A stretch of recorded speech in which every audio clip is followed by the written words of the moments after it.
Good afternoon. Welcome to the Committees on Youth Services, jointly with Small Business. At this time, we ask if you could please place phones on vibrate or silent mode.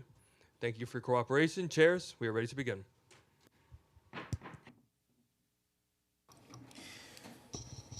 Good afternoon. I'm Councilmember Althea Stevens, Chair of Youth Services for the New York City Council. I'm joined by Councilmember Julie Menet for today's joint hearing on support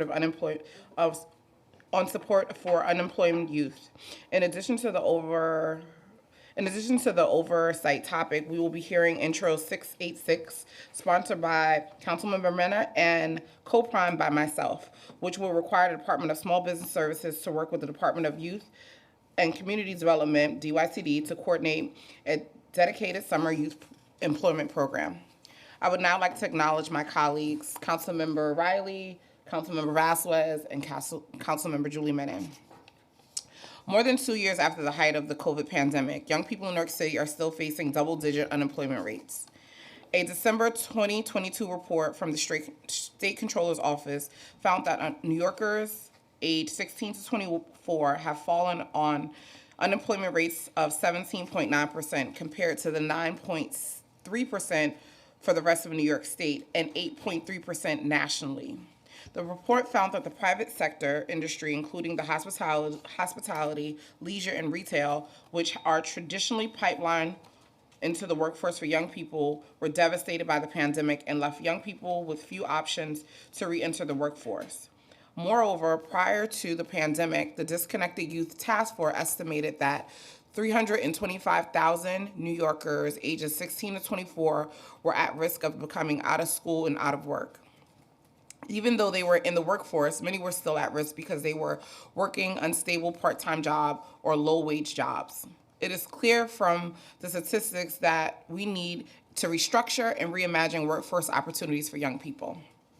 Too often we hear the terms like disconnected or high risk, which implies that the young people have failed, and it is their burden to find a solution. I believe it is our responsibility to meet the young people where they are and provide consistent support to help them identify a pathway forward. To fulfill our collective obligation, the city must embrace career explorations and to prevent young people from engaging and implementing best practices to drive better outcomes in and out of school, in and out of working programs. My objective to this hearing is to investigate how DYCD is evaluating the success of those programs, as well as the agency's goal to improve outcomes for vulnerable youth. We cannot have a successful pandemic recovery if we don't properly address the needs of young people. I would like to share my strong support for Intro 686. Though I consider SYP program, this bill will provide young people a direct career opportunity within government and the private sector, while offering a year-long mentoring program to prepare young people for the next steps after SYP ends. I'd like to thank the staff for their hard work in preparing this hearing, Legislative Counsel Christina Yelamenti, Policy Analyst Elizabeth Arts, and my Chief of Staff, Kate Connolly, and the A-team that's back at the district. Now I would like to turn it over to my colleague, Councilmember Julie Menet, for her opening statement. Thank you so much, Chair Stevens. Good afternoon. I'm Councilmember Julie Menet, Chair of the Committee on Small Business. Thank you for joining today's joint hearing with the Committees on Youth Services and Small Businesses. And I'd first want to thank my co-chair, Councilmember Althea Stevens, Chair of the Committee on Youth Services, for all of her leadership and support in putting together today's hearing. And I also want to welcome our colleagues who are here. Today's hearing looks to evaluate the support for a vulnerable group in our city, out of school and out of work youth. A report from Jobs First NYC revealed that due to the pandemic, over 27% of New Yorkers aged 18 to 24 were out of school and out of work in 2020. This percentage was over 80% higher than the previous year and the highest percentage in almost 10 years. Youth unemployment often negatively affects future employment, either by increasing the probability of unemployment in adulthood or reducing access to high wages. As we continue to revive New York City post-pandemic, we must ensure we provide adequate resources for this vulnerable group. The future of New York City literally depends on the support that we provide to our youth now. New York City's Summer Youth Employment Program is an example of the success that comes with engaging and uplifting New York City youth. As the nation's largest youth employment program, it has grown to serve over 90,000 individuals this year. The reach of this program is clear, and it should be utilized to its fullest potential to address the repercussions of the pandemic. Today, we are discussing our bill, Intro 686, which provides increased opportunities for unemployed youth.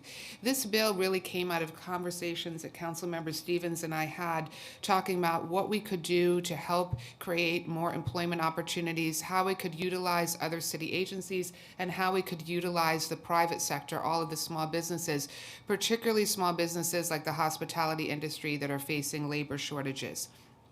The bill requires collaboration between the Department of Small Business Services and the Department of Youth and Community Development to increase the number of local private small businesses engaging with summer youth employment. Intro 686 also creates a year-long mentorship program which will be administered by Small Business Services and Youth and Community Development in order to engage participants of the Summer Youth Employment Program beyond the 6 weeks of the summertime.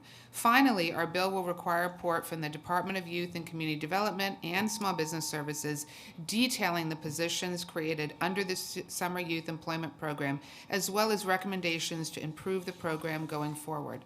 I look forward to hearing testimony today from the Department of Youth and Community Development and from Small Business Services with updates on their support for unemployed youth and how we can work together collaboratively to implement legislation like Intro 686 to thoroughly support and engage our New York City youth. I similarly look forward to hearing from small businesses and advocates on this topic.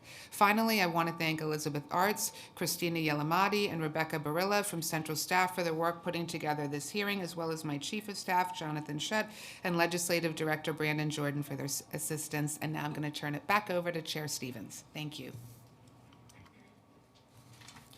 We will now hear testimony from the administration. Before we begin, I will administer the affirmation. Please raise your right hand. Do you affirm to tell the truth, the whole truth, and nothing but the truth before this committee and to respond honestly to council member questions? Thank you. You may begin when ready.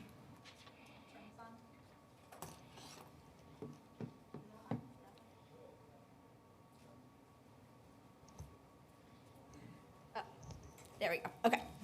Thank you. Good afternoon, Chair I'm sorry, you're going to have to talk right into it because I can't hear today, so I'm sorry. I'll do my best. No problem. Good afternoon, Chair Stevens, Chair Menon, and members of the Committees of Youth Services and Small Business. I am Valerie Mulligan, Deputy Commissioner for Workforce Connect at the Department of Youth and Community Development. I am joined by Associate Commissioner Daphne Montanez. On behalf of Commissioner Keith Howard, thank you for the opportunity to discuss DYCD's youth workforce development programs. The overarching goal of all our youth workforce development programs is to provide young New Yorkers with valuable skills, knowledge, and experience that will help them build their careers in our dynamic economy. Working in partnership with our network of nonprofit program providers, we offer programs for both in-school and out-of-school youth that provide paid work opportunities, career exploration, and work readiness training, and in some cases, occupational training through a portfolio of programs for young people ages 14 through 24. Our programs include the Summer Youth Employment Program and its companion school year program, Work, Learn, and Grow, the federally funded Learn and Earn and Train and Earn programs for young people with barriers to employment, and the intensive Advance and Earn Training and Employment Program. Earlier this month, we opened applications for the 2023 Summer Youth Employment Program. This summer will mark the 60th anniversary of the program, with New York City once again slated to provide 100,000 summer job opportunities for young people ages 14 through 24. SYEP applications can be completed online at nyc.gov/SYEP or at participating community-based organizations until Friday, March 31st, 2023. Applications are also open for employers who would like to provide work experiences for SYEP participants by becoming a worksite. We appreciate the City Council's strong commitment to promoting SYEP and hosting young people in government offices, and we look forward to working with you again this summer. The city's SYEP program, which is the largest in the country, runs for 6 weeks in July and August. The initiative provides youth with paid opportunities to explore potential career interests and pathways, allowing participants to engage in learning experiences that help develop their professional, social, civic, and leadership skills. SYEP participants are compensated for their work at diverse work sites in fields that include business and finance, fashion, philanthropy, technology, arts and culture, engineering and construction, healthcare, legal services, real estate, transportation, advertising and marketing, hospitality and tourism, media and entertainment, and retail. Last summer, a record number of participants got a jump start on their careers at more than 18,000 work sites across all 5 boroughs. Ladders for Leaders, a professional internship component of SYEP, doubled in 2022 to place 1,732 high-achieving young New Yorkers in internships as companies such as Google, JetBlue, Madison Square Garden, and the Metropolitan Museum of Art, SL Green, A&E Networks, and the Ford Foundation. As part of Mayor Adams' commitment to expanding SYEP, DYCD worked with city agencies, the City Council, and other public sector organizations last year to provide an unprecedented number of internship opportunities in local government to nearly 9,000 young people. For example, over 800 youth interned with the NYPD and FDNY, and both departments hosted events for participants to explore careers in law enforcement and first response. SYEP offers workshops on work readiness, career exploration, and financial literacy. Financial literacy curriculum equips young people with the tools to build a positive and healthy relationship with money. Youth identify their financial values, learn concepts related to banking, saving, taxation, and investing, and develop practical skills to achieve financial wellness. Additionally, as part of a national effort to encourage young people to save and make healthy financial choices, SYEP participants have the option to receive their wages via direct deposit to a bank account of their choice. Special programming is available for NYC youth through various service options within SYEP, including Career Ready. This initiative is designed for students between the ages of 14 and 21 from select DOE schools and allows students, school leaders, and CBO program staff to align the SYEP experience with academic learning. Last year, SYEP's Career Ready school-based models served 21,000 students at 226 New York City high schools. Selection to the program is conducted by the participating schools rather than an online lottery. Through SYEP special initiatives, equity is at the forefront of recruitment from historically underserved communities. In 2022, more than 13,300 participants were NYCHA residents, and nearly 4,700 young people were part of the SYEP Emerging Leaders Program, which provides specialized experiences for youth who are justice involved, experiencing homelessness, in foster care, who have disabilities, and attend DOE District 75 schools. Launching this summer is the inaugural SYEP Pride initiative. SYEP Pride will connect young people who identify as LGBTQ+ with supportive, safe, and affirming work and career exploration experiences. The program will also allow employer partners to offer unique employment and learning opportunities that will support and empower LGBTQ+ youth through the SYEP program. Career Ready Work, Learn, Grow is a school year program that offers young people ages 16 to 19 from select public schools in New York City an opportunity to strengthen work readiness skills, explore careers, and receive academic support, including guidance on post-secondary education and the potential to earn college credit.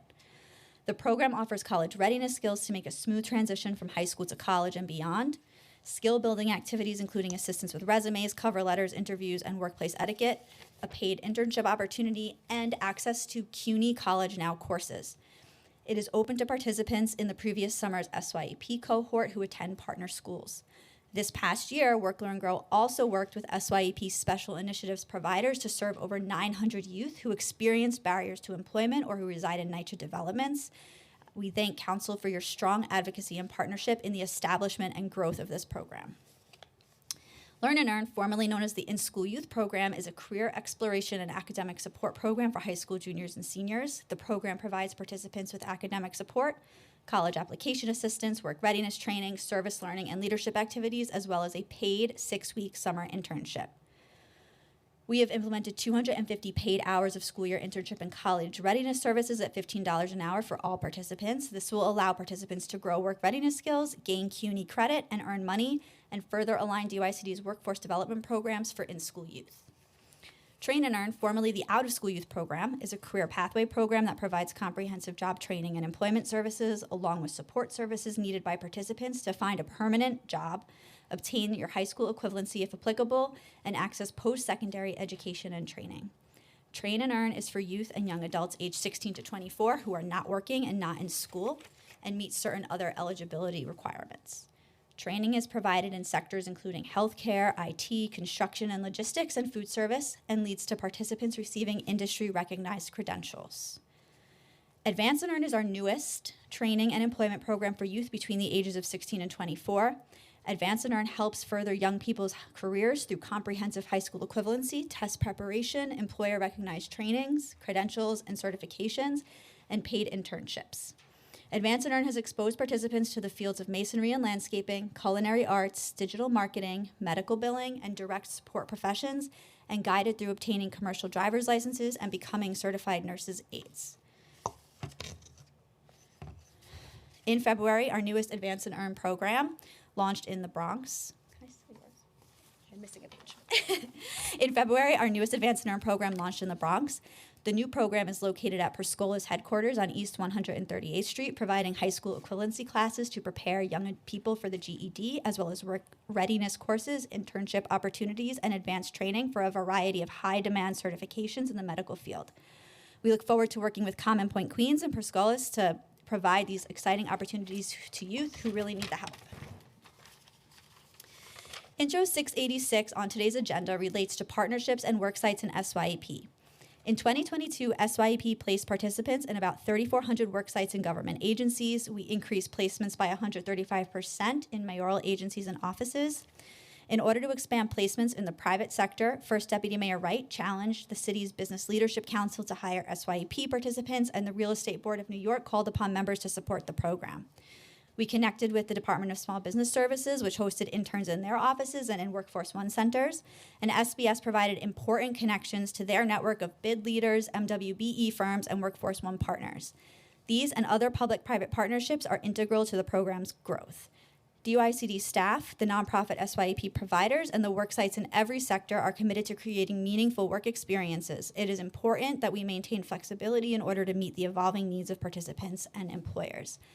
Thank you once again. We're here today with our colleagues from the Mayor's Office of Talent and Workforce Development and the Department of Small Business Services, and we are pleased to answer any questions you may have.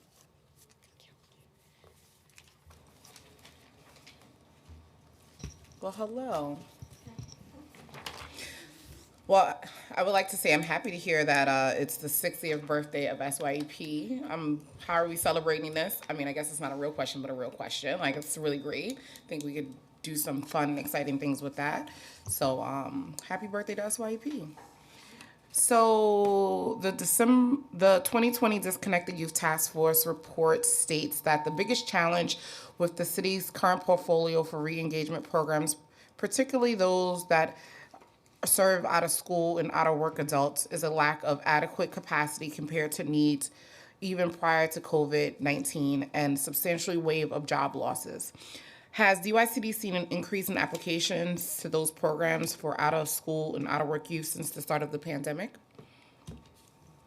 Thank you for the question, Council Member. So DYCD's programs for out-of-school populations operate on a direct recruitment basis, which means that our providers do outreach to eligible youth on an ongoing basis until all slots are filled.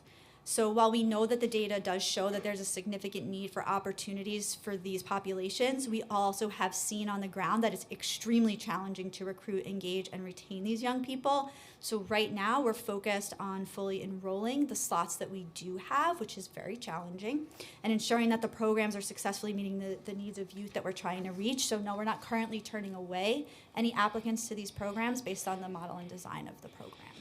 Yes, I am very aware that it is a very challenging task. And what support do you give the providers to do that? Because, you know, especially with that population, you have to be creative and you have to go where they are.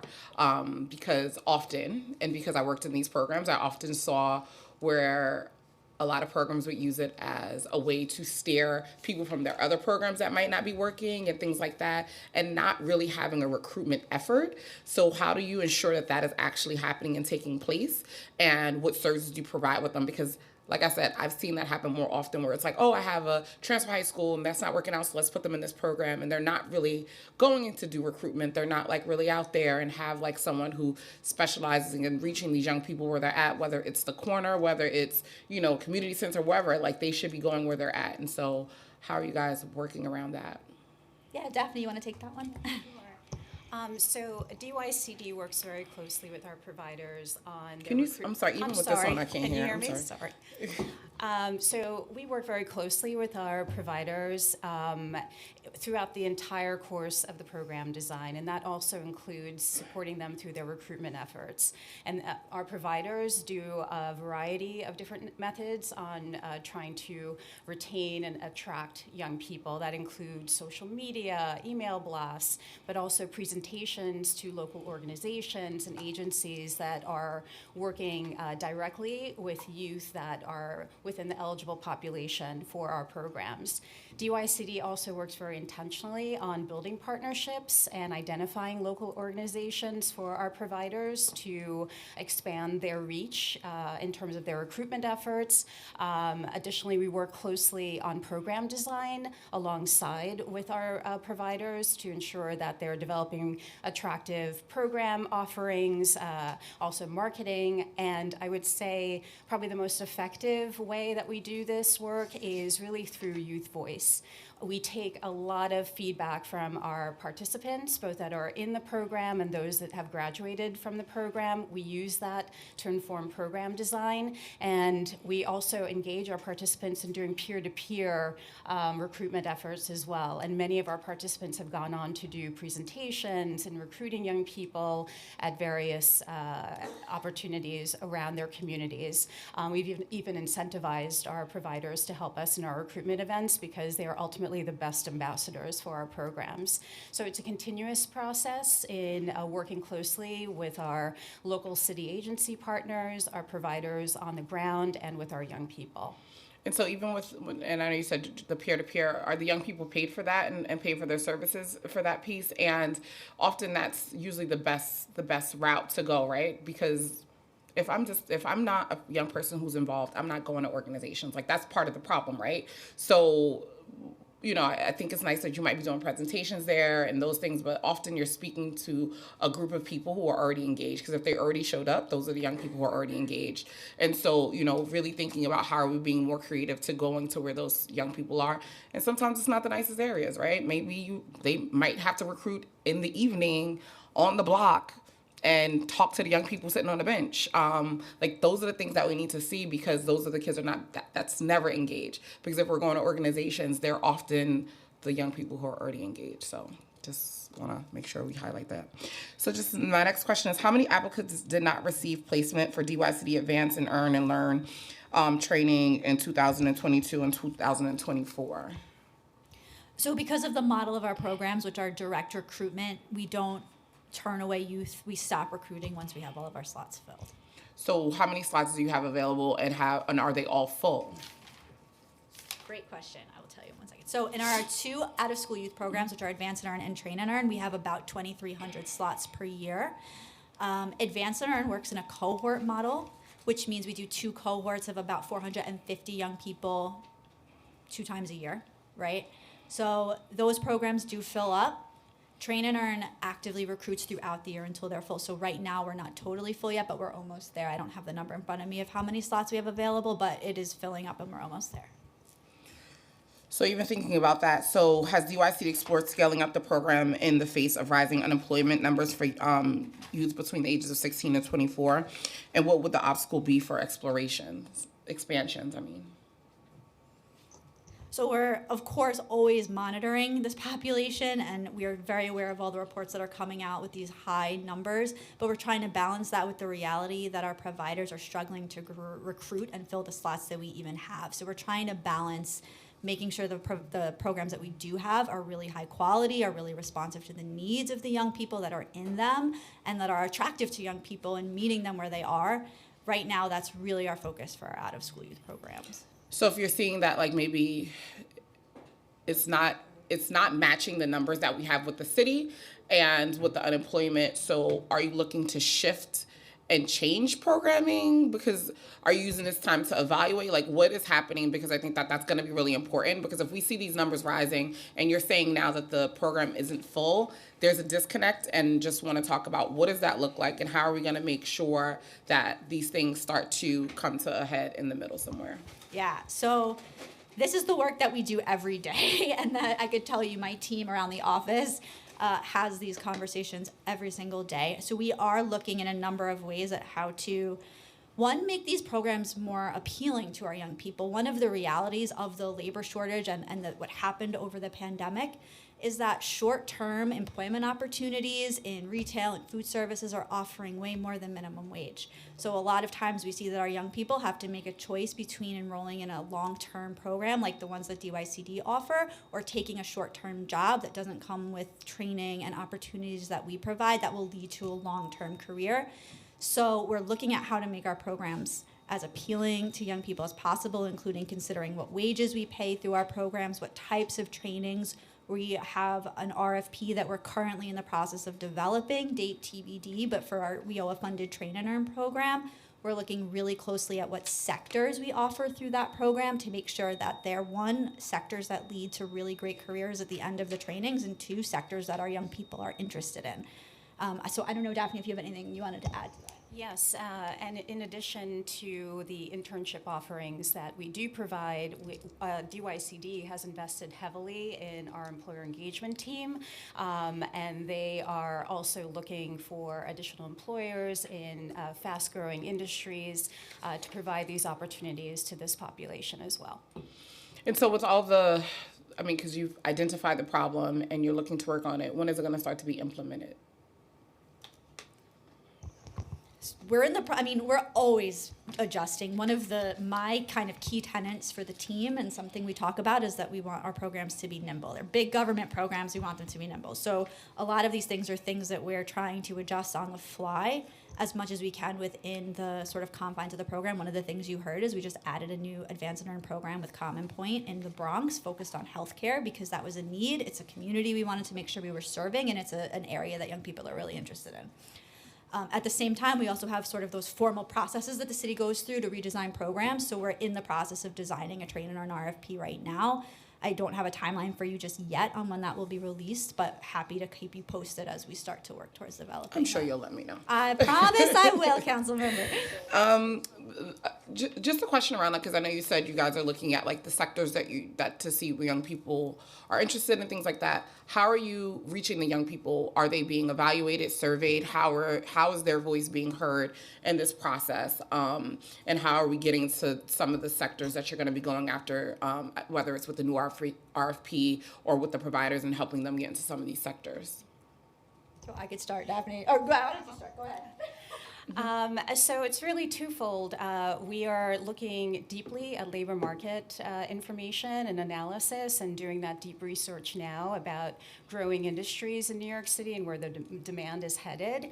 And additionally, through all of our applications, through SYEP or through our onboarding processes for out-of-school, out-of-work youth programs, we have opportunities to capture career interests, Where? areas and industries. Where's that at? Because I haven't seen that. Tell me more about that. So during our the SYP application, for instance, when a young person applies, they have the ability to provide up to 3 of their top career interests, and that information. Is it a checkbox, or do they write it down? How is that? It's on the A drop online down? application. That's still kind of slighted, because that means that I'm only going to get this menu and I can only pick from there. So, I mean, it's better. But in addition to the application, during the onboarding process, providers are encouraged to have conversations with young people about their career interests and goals, and that helps them with the matching process, as well as their efforts around employer engagement and job development to help meet those interests as well. Now, you know that those providers are not having a conversation when they have over 1,000 young people to place in different places. We know that they put them where they have the slots at. So that's nice. That's what we will want, but we know that's not happening. Come on. This sounds nice, but it's not happening.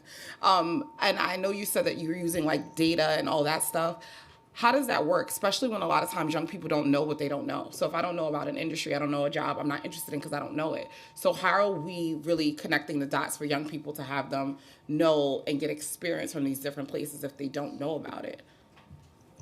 So I want to address your first point first about the providers and the program design, because we absolutely hear you on that point. It's something we're really focused on working on. I think me personally and the team over the last couple of years have been a lot more intentional about getting feedback from the providers to learn, like, how is this actually rolling out on the ground. But in response to that, I just want to highlight, and Daphne mentioned it, this investment we made in the employer engagement team and our employer engagement infrastructure is real. Brand new this year, we offered a series of trainings to the providers about how to use that data better. So I am no way I'm saying that this is perfect, but that it's something that we are intentionally trying to build into the program and the process of the providers. And we at DYCD are trying to build out the capacity to better support the work of matching young people with the careers that they're interested in. No, absolutely. And I mean, one of the issues is, and the providers talk about it all the time, they need it to be full year, because when you're hiring staff for the summer program, it becomes very hard. Oh, I'm aware. I know the issues too, and how to get to the answers. So, but they need people who are there all year long, because then they would have more time to do the recruitment and actually work with young people to do the applications and speak to them. But half the time, they're still in the middle of hiring in the summer. So we know that.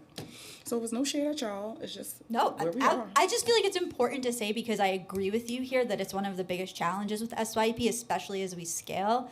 But just want to acknowledge that we're on the same page and really trying to build a system that can be responsive to this challenge. Also leveraging Work, Learn, and Grow and the way that we budget. So last year we made a huge shift at the request of the provider to do these 12-month budgets. That was step one to helping to resolve this staffing issue. Step two, really thinking about how we leverage Work, Learn, and Grow so that providers who have both programs can keep staff on board. We added special initiatives populations to there. So it's about system building, but those are some of the things I think we're really proud of that we've been trying to do and want to continue working on together. Absolutely. And I also was there with you championing Work, Learn, Grow. And I think that it makes a lot of sense. And that's the route we need to be going. But I'm a firm believer we're at a place where we need to be really reimagining what employment for the city looks like, and not just kind of having things be status quo. And yes, you guys are making improvements, but that doesn't mean that we don't keep pushing, because we're a long way from where we're supposed to be at. And these numbers just show that. So, what is UICD recruitment methods for these programs, and how's agencies evaluating providers' recruitment methods and supporting providers in their efforts to reach out to young people?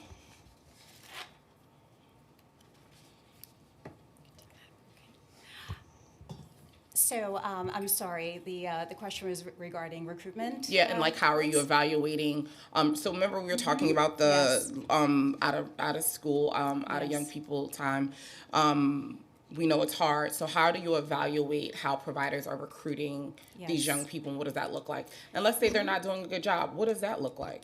So during the recruitment phase, DYCD's program directors and the program team work very closely monitoring the enrollment efforts. Almost on a weekly basis, we have monitoring reports. We have staff going out to provider locations, evaluating the recruitment plans and providing support where needed. And whenever there are issues with recruitment and there are opportunities for DYCD to step in and provide partnerships, this is where our program teams work hand in hand with those providers to do so. So what if a provider isn't doing well at recruitment and their numbers are consistently low? What does that look like? What does that process look like? Meaning if there is a gap between their recruitment efforts and... So where we focus also on is on what I mentioned previously, program design as well. It may be that what young people are looking for, they may be finding the young people, but what they're offering may not be in line with career interests. And one of the ways that we work with providers is in making those adjustments to try and provide more attractive internship opportunities, for instance, looking at the advanced occupational trainings that they offer. And all to say, one of the things that we've learned throughout the pandemic, because Advance and Earn, for instance, was launched during the pandemic, February of 2020, and had to very quickly shift the way the intended model was supposed to be run. We've learned a lot through working through the changes through the pandemic. And right now we're very fortunate that we're able to shift back to the original intent of the program, learning what we've learned through the pandemic, and we're going to be using those learnings on improving program quality and program outcomes, including our recruitment efforts as well. So I still don't understand how, if they're not doing well, what happens?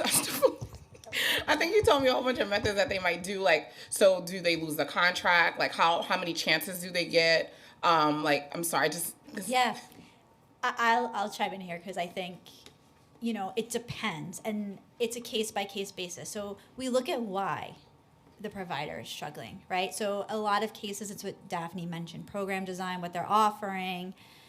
Sometimes it's provider staffing and provider turnover. Sometimes, quite frankly, they don't have the level or skill of the staff that they need on board, and that could be because they're struggling to recruit or something else. We go provider by provider.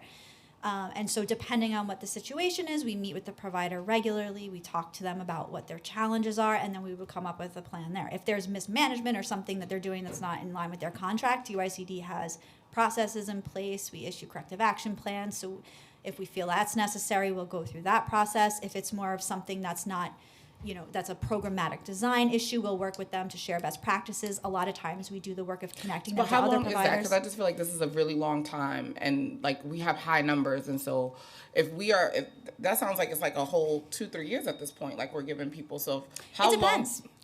There are cases where we've seen programs that are completely failing, and we very quickly look at what that is and move to do something. And as far as removing a contract, which of course would be our last resort, but if we need a good program in a place and it's not happening, we do that.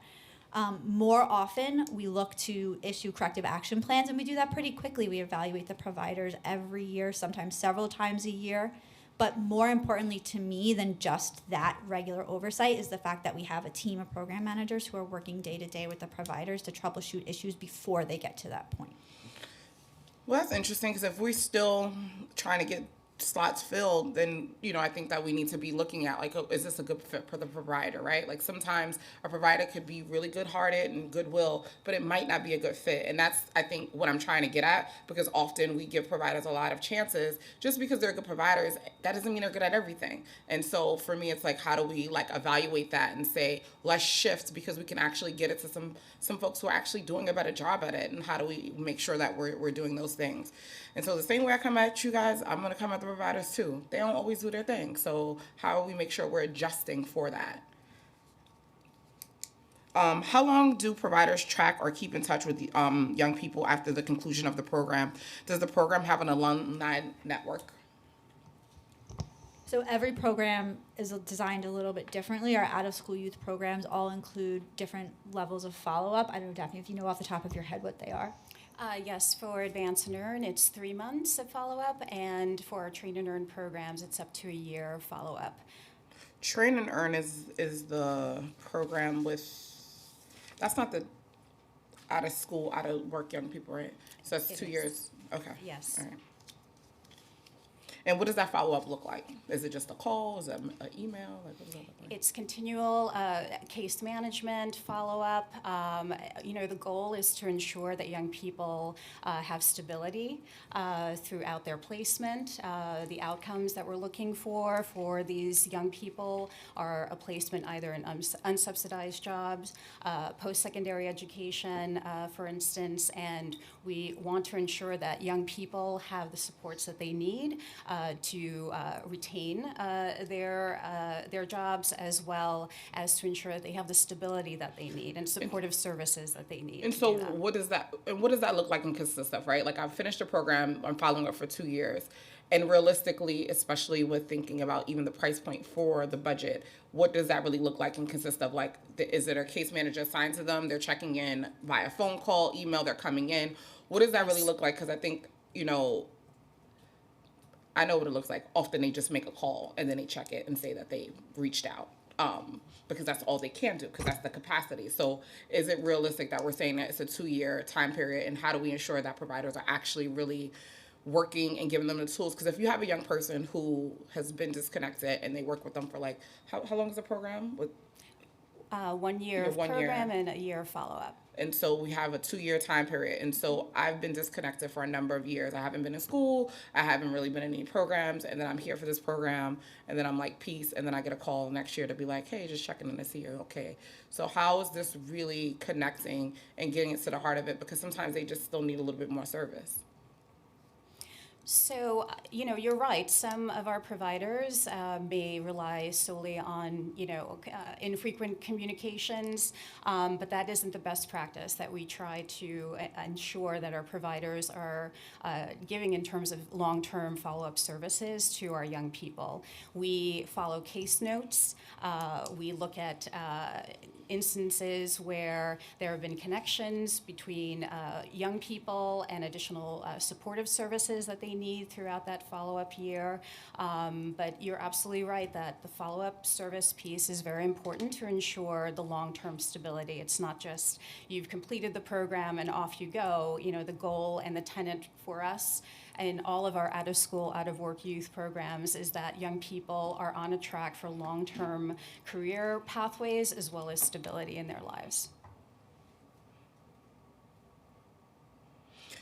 So, but wouldn't the follow-up be some type of uniform structure, or what is the best practices for it then? Because it doesn't seem like there is any uniformity around like how providers are supposed to follow up, or what it look like, or what's the expectation from DYCD with this follow-up? So the follow-up is, we do monitor the follow-up, but again, it could be either via phone, in person, regular touch bases with employers as well as with the young people as well. And so we really do encourage our providers to really work very diligently in ensuring that they're providing very supportive services to our young people during that follow-up period. So there's no real expectation from DYCD around what it is. It's just like, just make sure you follow up. That might be a problem. I just want to point that out. That might be just a little bit of a problem. According to the PMMR in FY22, only 40% of the advanced and earn participants were placed in education, employment, or advanced training within 90 days of the program end. How is DYCD evaluating the success of these programs, and does DYCD have goals to improve those outcomes for participants? Yeah, thank you for this question. So a couple of things, and then I'll turn it over to Daphne for her perspective too. But a couple of things about that specific statistic and about the design of the program. So Advance and Earn was born out of research based on previous programs that, quite frankly, weren't showing the outcomes that we wanted to see. So what Advance and Earn has is 3 different entry points. You could either come into the program needing pre-HSE services, you could come into the program ready to prep for your HSC or GED exam, or you come to us ready to do an occupational or advanced training. So that number is really only reflective of young people who are placed after the program, but the reality is the goal for a lot of the young people in the program isn't a placement after one time through the cohort. For a lot of our young people, the goal is an academic gain, right? If you're coming to us through HSC, that means that we want to get you from point A to point B and to get you closer to passing your GED, which is one of the most important and basic credentials that we know we need to be offering young people through these programs. That said, the other thing about Advance and Earn, and Daphne touched on this, is that it was born, like the first cohort of that program started in February of 2020. And so very quickly, the amazing Advance and Earn team had to shift, and for the first year and a half or 2 of that program, it wasn't able to live out the actual vision and very specific design that we intended. So so those statistics that you're seeing in the PMMR are from those initial cohorts, but I really want to give this program a chance because now we're actually being able to live out the program in person the way that it was originally designed. We're starting to see young people go from one cohort to the next, which is one of the other things we want to see. Like if you go through the pre-HSE, then are you actually ready to enter the next cohort in the HSE component? And if you get through that, where do you go next? Can we put you in Advanced and Earn in an advanced training program? So I think we're just now kind of hitting the stride in Advance and Earn, and I really want to give it time to percolate. That said, we're not sitting still. We're definitely monitoring it and working really closely with the providers to make sure it's working the way that we've envisioned. Actually, this is when I saw 40%, I thought it was actually a pretty decent number, understanding what the hardships are around those young people. But I feel like sometimes we'll hear 40%, we'll stay there stagnant because there's no real evaluation on how we're going to get to 50% the next year or 60% the following year or whatever that is, often because providers get contracts and they don't feel like they have to push. So that's why I'm asking, what is like the matrix so that we can make sure that we are continuously growing and pushing forward to make sure that we are not staying stagnant. So is there a plan around that? I think that's everything we do, right? And monitoring our program, I think outside of that specific statistic, it's asking our providers to report on what young people are seeing academic gains, like I mentioned, which wouldn't necessarily be captured there, tracking placements, and really, making sure that we're providing support to the providers that they need to get the outcomes that they need. So, we listen to them. We're having constant conversations with them. What do you need on the ground? What support do you need from DYCD? What's working? What's not working? And this is another program that I think I'm pretty proud of, the fact that it's very nimble. So we work with the providers. Okay, if this recruitment process isn't working, let's shift to this. Do you need our help connecting you to another partner? How are your CUNY referrals going? How are your referrals to other programs outside of DYCD programs going? And we're moving on making sure that the providers have those connections, and we're supporting the best we can. I also would like to acknowledge Councilmember Caban and Councilmember Mealy, who has also joined us. And I wanted to go back to when we were talking about the alumni programs and how we are staying connected. Is there any evaluation piece when for that year part when they leave the program? Is there an evaluation around that, or any matrix that are used for providers to track how they're connecting, or is it just the honor system? So for our programs, our providers typically do share with us where our young people are placed when they end the program.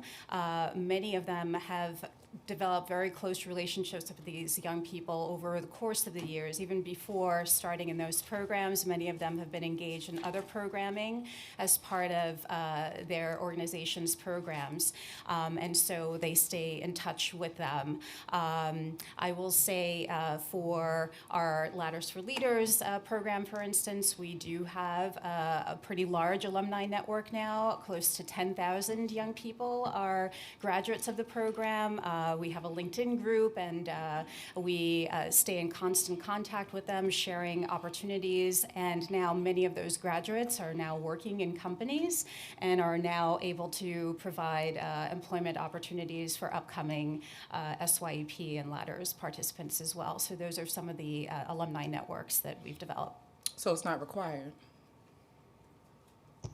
I will just to add, I think in some of our programs, the requirements change based on the program, right? So for Train and Earn and Learn and Earn, which are WIOA funded programs, those are all publicly available outcomes that are very closely tracked. And when a provider doesn't meet them, they are held responsible for that, right? So I would be happy to share with you offline. I can connect you with my WIOA team who's absolutely expert in all of those outcomes. But those are very specific placements, attainments, all tracked in a very there's a method to that madness about how they're tracked, for better or worse. It's all reported to the state and part of our audits.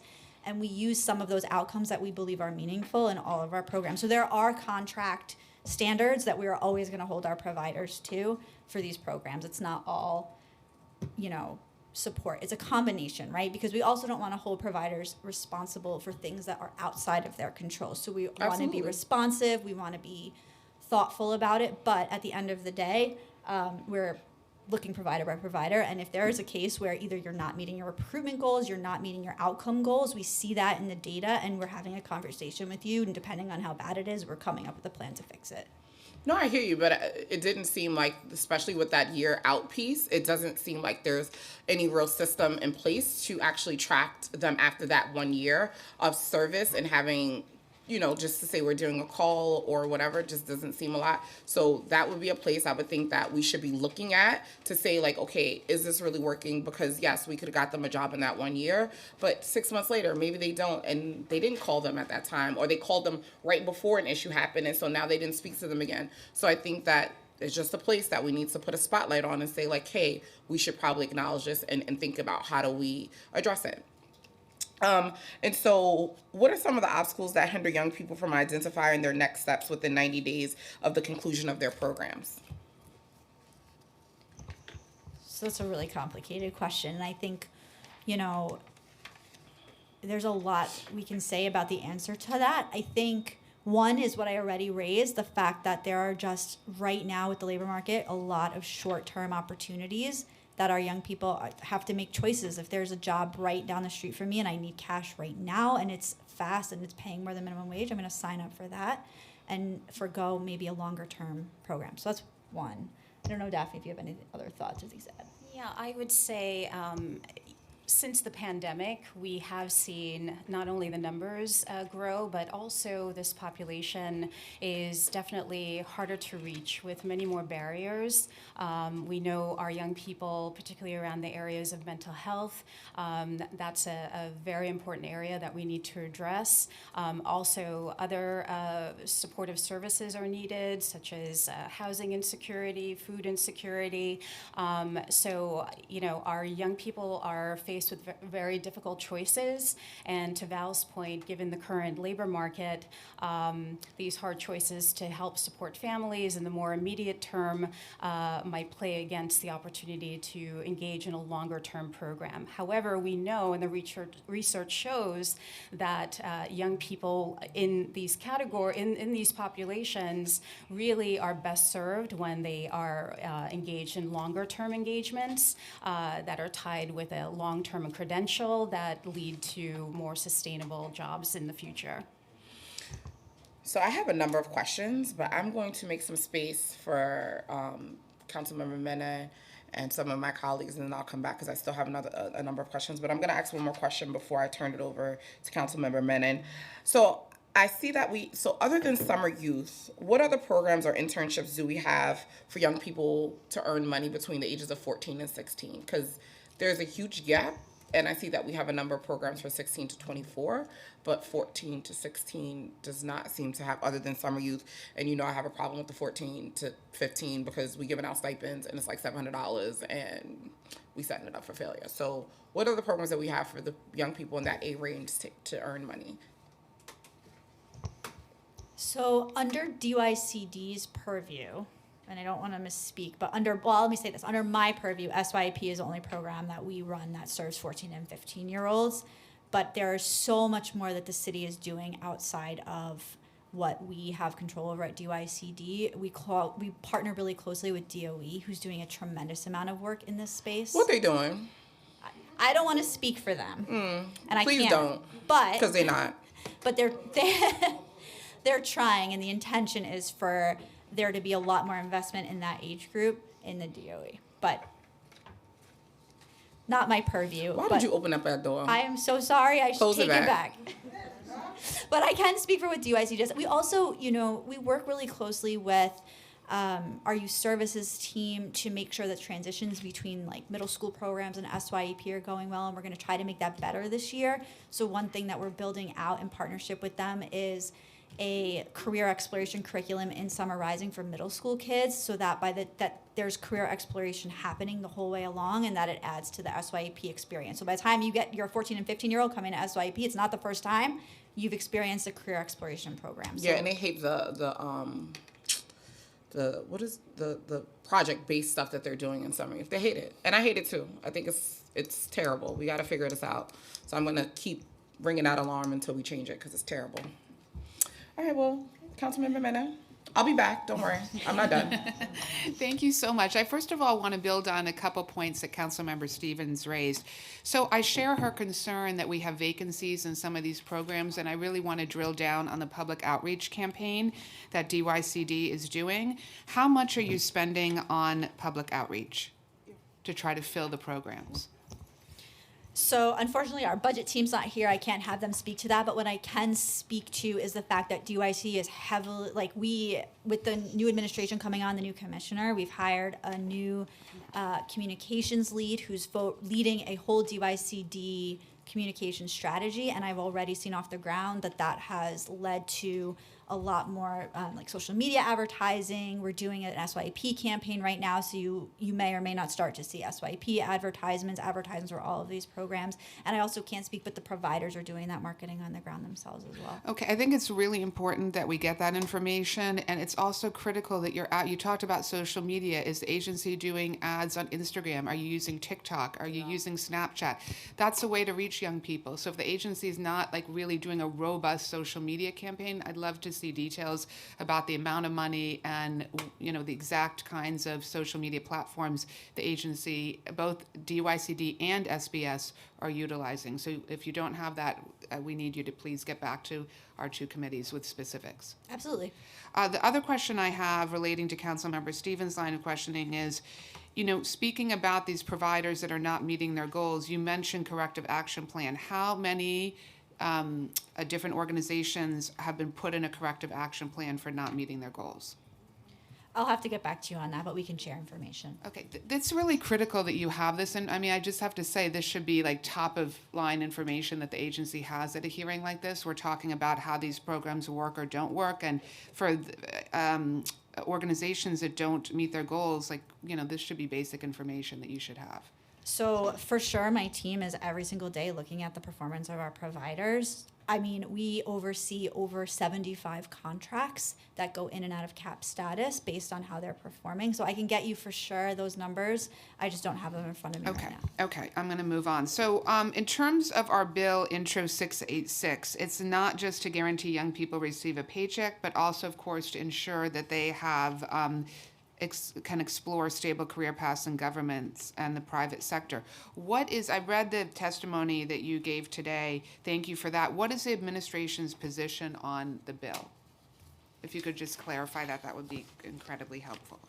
So I think, without fully understanding the bill, I would love to meet offline with you both to understand what you'd like to see the outcome be of the bill. Generally speaking, I think we're aligned on the fact that we want the jobs available to SYEP participants to be the highest quality possible and to have as many opportunities for them as possible. I just want to make sure that we're doing that in a way that actually achieves that goal. I think it's really important, a couple of things. One, that DYCD is the lead on all youth programs, because I think where we are really good is at marrying the concept of workforce development with youth development. We agree. Yeah, I think that's really, really important. I also think it's really important that we're mindful of how we're recruiting employers to make sure that they're coming to the table but invested in our youth, not just coming because they're forced to. Because that is where the programs really succeed, when you have employers who are there excited to have young people in their offices. So I just want to make sure we fully understand the intention of your bill, and happy to talk offline to figure out how to achieve that. Yeah, we're happy to meet about that. We spent a lot of time talking, the two of us, about that, and we want to make sure that it's a robust program that's year-long, that has mentorship. So speaking about small businesses, how many businesses served in terms of SYEP placement last summer? So I have the data broken out in one way. If it doesn't meet what you need, we can get it to you in another way. But across the board, we had 9,000 participants at city agencies, approximately 40,000 participants who were at nonprofit entity. That doesn't mean just at a CBO. That can be any type of worksite that identifies as nonprofit, so hospitals, foundations. And then we had 14,500 young people at private sector employers. I'm sorry, how many? 6,500. 6,500. So how many small businesses does that comprise? So we track our data in number of unique work sites. So I don't want you to think this equates directly just to small businesses, but that's at about 6,500 work sites. Okay. So given the labor shortage in the hospitality sector in particular, and I'm really excited because we're going to be hearing from some small businesses, from some restaurants later, who are really eager to employ young people. Can you talk a little bit about your outreach to sectors like that have real labor shortages? Yeah, Daphne, do you want to take that? Yes, so we are continually working with our city agency partners, and that includes leisure and hospitality industries to offer meaningful experiences to our young people. Last year, with the expansion of SYEP, we invested a great deal in our internal employer engagement efforts, and that includes working with our city agency partners in not only placing young people at city agencies, but also having them extend opportunities to speak to their networks as well. And what about the Chambers of Commerce, the BIDS, the Hospitality Alliance? Are you working with all of them? Yeah, so with SBS in particular, they were a wonderful partner with us last year, not only in hosting 48 SYEP participants, but also the commissioner, Commissioner Kim, also was instrumental in connecting us to connecting with local BIDS, MWBEs, and the Workforce One centers as well. Okay, before I go on with questioning, I also want to acknowledge we've been joined by Councilmember Krishnan, and online we've been joined by Councilmember Osei. So just want to acknowledge both of them. In April of 2022, Councilmember Stevens, Councilmember Dinowitz, and I sent a letter to CUNY to request that they adopt a new program connecting their MBA students with local small businesses to provide digital support, like building websites. We know so many restaurants and so many small businesses literally don't have a website, so they can't engage in any kind of online marketing or delivery.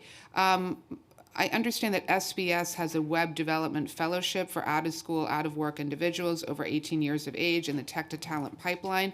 Does this fellowship, and I know this is a question more on the SBS side, provide any connections to businesses after the training program is completed? Hi, good afternoon.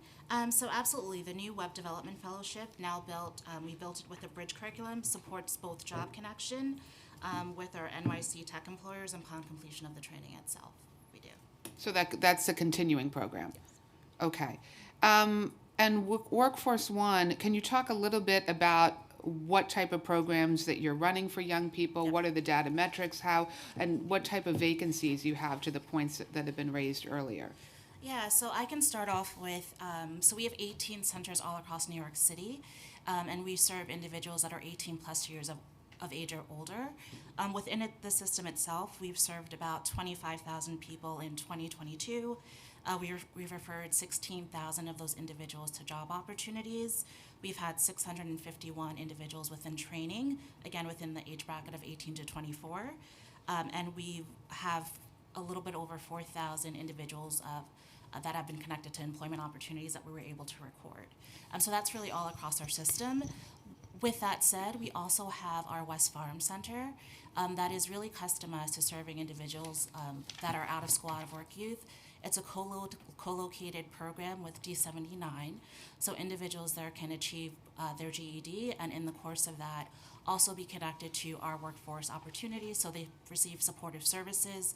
We ensure that we provide one-on-one career advisement with them. They get access to our customized workshops, which are really invaluable in terms of connecting people to employment opportunities, so resume development. They receive intensive resume building workshops. They also will prepare them for interviewing skills themselves, and also really want to ensure that they have a broader understanding about industries itself. Okay, So a couple questions. So I want to make sure I heard you correctly. So you said 16,000 job opportunities, 4,000 placed? So we referred 16,000 individuals and have placed a little over 4,000. What happens to the 75% of the 16,000? So you're placing 25%. What happens to the other 75%? Yeah, so I think the first thing I think that it's important of that number to recognize is those are recorded hires. So those are with employers that we've actually connected our youth to, and we can then validate their placement. There are a number of individuals that we've either referred out to opportunity or they've received opportunities on their own as well through our services of career advisement, showing them how to conduct an individual job assessment. Those numbers aren't included within that. And the 4,000 that you're placing, what is the agency's continued interaction with those individuals? Yeah, so once we place them, we want to ensure that through our career advisement technique, specifically in our West Farm Center, because it is more targeted, it has a little bit more capacity, they are informed to ensure that there is re-engagement with our youth to ensure that there are no challenges that arise while they are connected and placed into job opportunities. So there is a bit of re-engagement, although that's not the full service of the program. Okay, I'm going to ask one more question, then turn it over to our colleagues to ask questions. When I served as MOM Commissioner, one of the programs we ran that had very successful job placement track record was the New York Production Assistance Program, where we were able to give young people training in the film and TV business, and we had an unbelievable track record of success in terms of permanent jobs. What is SBS's interaction with that program, and why can't we model that program into other industries? So we're not connected to the Made in NYC Production Assistant Program. I know that it is offered through MOM and BWI, but what we do facilitate is the Made in New York Post-Production Training Program. It's a no-cost 6-week program, full-time training, where participants receive an introduction to the post-production industry and learn the basics of the industry standard post-production software, receive job readiness training, and receive support with connection to employment for 2 years outside of that through BWI. So in closing, I just want to suggest, and this really goes to the point of why Councilmember Stevens and I introduced this bill, we really want SBS and DYCD to partner on fields, whether it's media and entertainment, whether it's the hospitality industry. There are all of these incredible industries in New York City that are looking for young people. And now we have these vacancies, and we want to try to create a marriage and to try to create mentorship. So not just 6 weeks of employment in the summer, but a more long-term mentorship, more year-round, so that we're actually getting young people jobs in these industries. So that's really the intent behind the bill and what we're hoping to partner with both agencies on. Thank you. And now we'll turn it over to colleagues. Oh, and I want to recognize Councilmember Ong has joined us as well. Councilmember Riley. Thank you, Chair Stevens and Chair Menon. This was a very important hearing. SYMP was my first opportunity to join the workforce, so we know how truly important this program is. Prior to me working in government, I did work in foster care as a skills coach for New York Fondland. And youth in foster care, runaways, and homeless youth, and justice-involved youth are priority SYEP populations. These vulnerable groups are at high risk of becoming out of school and out of work. And working for New York Fondland, it was a hassle and a challenge to get these youth registered for SYEP because sometimes they don't have the proper documentations. And they were given a time period that they had to fulfill this, and they weren't able to. So of the approximately 90,000 slots, how many high-need youth did SYEP serve last summer? And how many of these high-need young people were on the career-ready SYEP track?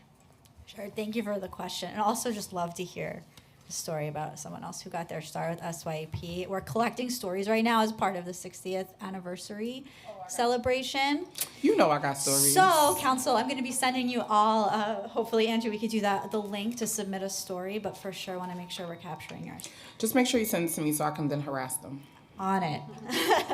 But thank you for your question. So first, I just want to say, I think over time, really the last decade for sure, and even the last 5 years since the RFP came out in 2019, SYEP has been moving in a direction that as many slots as possible are targeted towards the highest need population. So last year, we know that 90% of SYEP participants came from broadly high needs communities, and we're really proud of that.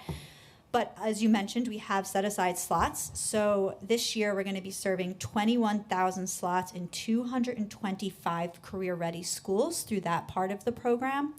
Last year, we served 13,300 NYCHA residents, another key target population for SYEP. We served 4,600 youth with disabilities through that cohort. And we served 4,700 through our Emerging Leaders program, up from 3,200 the year before that, which that program, Emerging Leaders, is the one specifically targeted towards foster care, juvenile justice, youth, and other targeted populations like that. Thank you. And just to piggyback, Councilmember Stevens always does an amazing job with talking about enrollment and engagement with our youth. A lot of time when youth go to these meetings, they're already engaged. We need to engage the ones that aren't going to these meetings. And me going to schools and speaking to some of these youth, they're interested in fields such as tech, real estate, entertainment, and Councilmember Menon stated, this is New York City. This is the mecca of a lot of businesses. This is the mecca of entertainment. So what what recruitment are we doing with these organizations or businesses to get them to actually participate in the SYEP program. And you spoke about investment in the recruitment program. How much money is being invested in the recruitment program to do outreach? So again, not a budget person, so I can't give you a dollar figure, but I could tell you as a program person what the investment really looks like. So first and foremost, as part of the expansion of SYEP last year, we were given the ability to hire a full team of 4 staff members at DYCD whose sole focus is on employer engagement and recruitment. And they're doing everything from, they're highly skilled at working with everybody from the Goldman Sachs and Tech NYC of the world. We have a partnership with Tech NYC that we're working on building. To city governments. They're the ones harassing. I bet all of you, if you're in a city agency, have heard from one of them about hosting SYEP participants, and they were why our number in the government space grew so much. In addition, though, it's not just a money investment. I can say, and Daphne, you've been doing this much longer than I have in this role, so you could attest to this, that when Mayor Adams came on board, him and First Deputy Mayor Wright, right away, we were one of the first meetings they had with my team. What do you need to do SYEP and how can we support employer engagement? So First Deputy Mayor Wright last year convened her Business Leadership Council, and one of the main pitches was, how are you investing in SYEP young people? That led to an unprecedented response from that private business sector and these jobs that are really where our young people want. We had City Hall's support. There's people in this room from the Mayor's Office of Talent and Workforce Development who were sort of detailed to SYEP last year to help us build out that work. So it's not just a dollar commitment, it's also that the focus from City Hall, from the agency, from my team has been really revamped and re-energized around the employer engagement piece of this work. Thank you. And you brought up Tech NYC. Something I've been talking about lately is getting our young people more into the tech field, because this is going to be the generation and jobs that are going to be really vibrant in the future. And Chair, if I may just have a moment, what can you just go more into detail how you're getting involved with Tech NYC and how they're going to be involved with the Summer Youth Project moving forward? Yes, absolutely. We've been engaged with Tech NYC for the past couple of years. In fact, they actually were partners with us during Summer Bridge during the pandemic in 2020. And we are currently in discussions with them on building out partnerships with all of their tech businesses as well. We're looking for ways on expanding their involvement in the program in terms of numbers of companies, the types of internships, the types of enrichment opportunities that they can provide to our young people as well.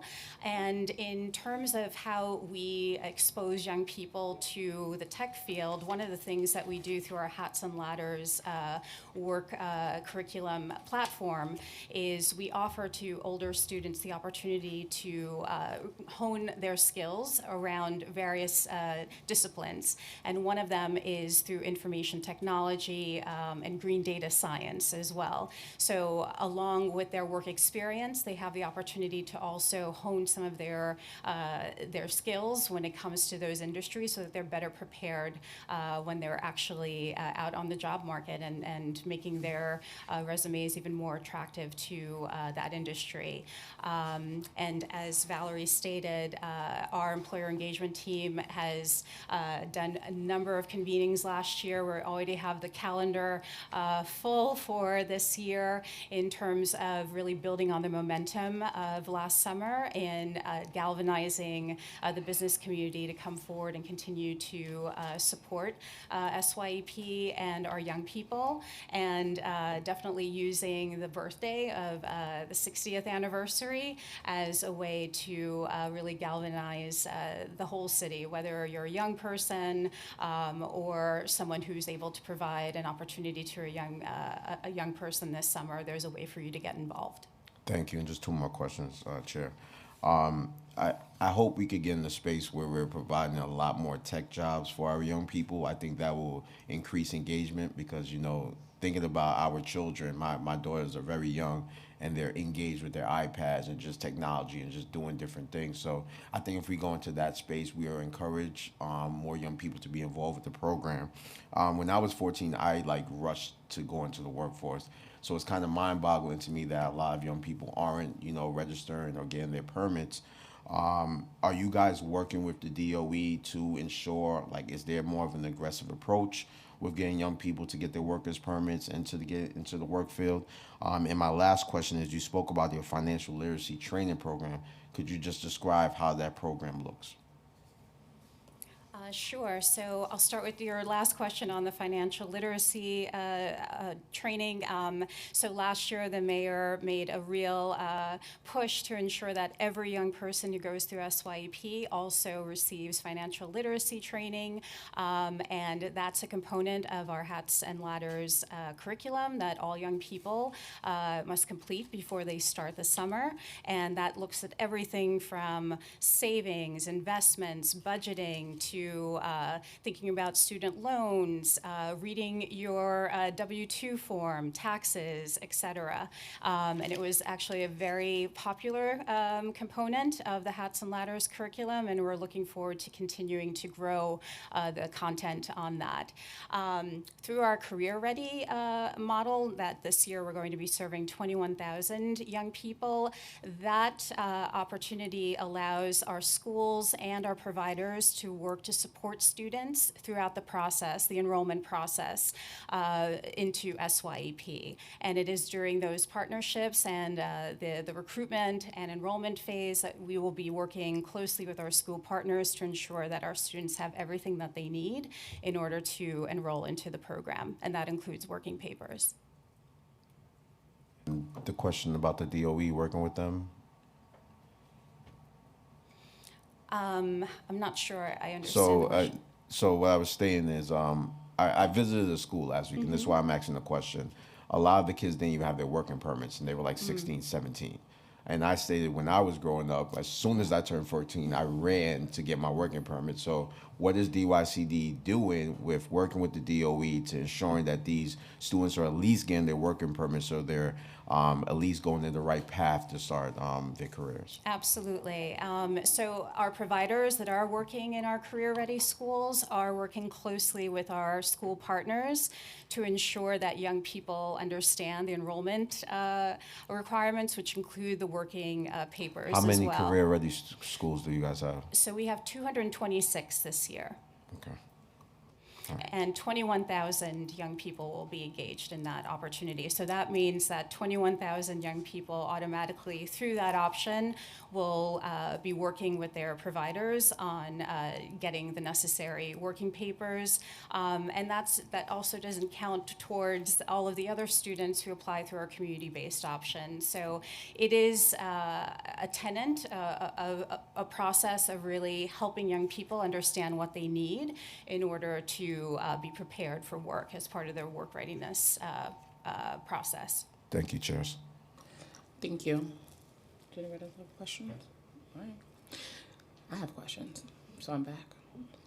I just have a question. So you said there's 220 career ready schools. What exactly is that, and why aren't all schools career ready?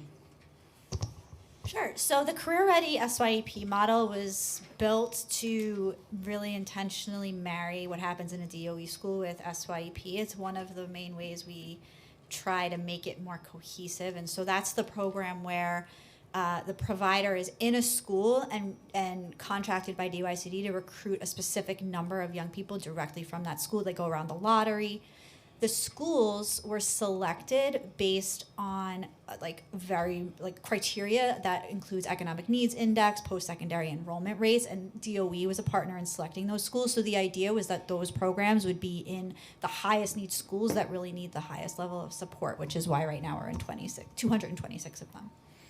And just to add that program, we love it. It's grown massively. So we started out with 6,000 slots in I think 60 schools. And are now over just 3 or 4 years, including on pandemic year, in 226 schools. So we are looking at the size and scope of that program. Councilmember Riley would like to know how many are in the Bronx. How many career ready schools are in the Bronx? We Yes. can absolutely get you that offline. You can send it to me too. I like that. I will information as share well. with both of you. So the 2020 Disconnected Youth Task Force, which I hate the name by the way, found a large share of out-of-school and out-of-work youth obtained some college credits, but far too many leave without earning a degree. The report called for support for campus and CBOs working to help students balance the obligations of school and work. Has the DYCD explored a collaboration with CUNY to improve the students' retention? Yeah, so one, also agree with you on the name. But I think that over the last several years, we've really built more and more partnership with CUNY, and I find it to be tremendously impactful. I think the students do too. One of the specific ways that we're doing this is through the Work, Learn, and Grow program. So I think you know that as part of our partnership with CUNY, students who go from SYP into Work, Learn, and Grow get the paid internship opportunity through Work, Learn, and Grow, as we've always done, but we've added a component of it where they're also getting accredited college course through the program, paid through DYCD. Research shows, as you know from the task force report, that if you get a credit in your high school experience, you have a better chance of a good outcome as a freshman and going on to retention in college. And so we've really thought about that as we've built out our workforce programs and our partnerships with CUNY. And we're trying, based on the success of Work, Learn, and Grow, to expand that. So this year we added special initiatives SYP participants into the mix. So 900 of our special initiatives youth were able to have access to that opportunity if they wanted. We had an amazing pass rate, which I can get you the numbers offline. We're really proud of that. And we added it now to Learn and Earn, which is our program for young people who are juniors and seniors in high school that have barriers to employment and meet the WIOA criteria. So we're really trying to make sure that we're matching the highest need young people at the highest risk of disconnection to these college opportunities to help bridge the gap with CUNY. All right, thank you. So in 2019, the former administration announced Career Ready SYP, which I think is Ladders for Leaders, which is a school-based SYP where 27 community-based organizations partner with 60 schools to help students align their academic and career goals for schools.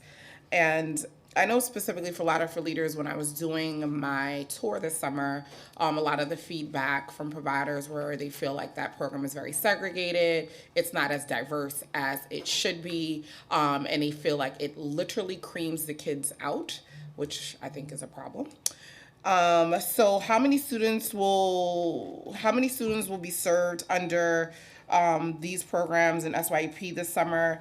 And have you expanded the number of schools and students served under this program now that SYP expanded to 90,000 slots? Sure. So thank you for the question. So first, just to clarify, Career Ready is the school-based model, the 21,000 slots in 226 schools, very different from Ladders for Leaders. So the way that we envision Ladders for Leaders is that it's the capstone of SYP. So the idea of that is that there are employers who really want to work with youth who've already had experience, youth who have a little bit more, they might be in college. A lot of them are CUNY students. It's another way we work really closely with CUNY to recruit for the Ladders for Leaders program.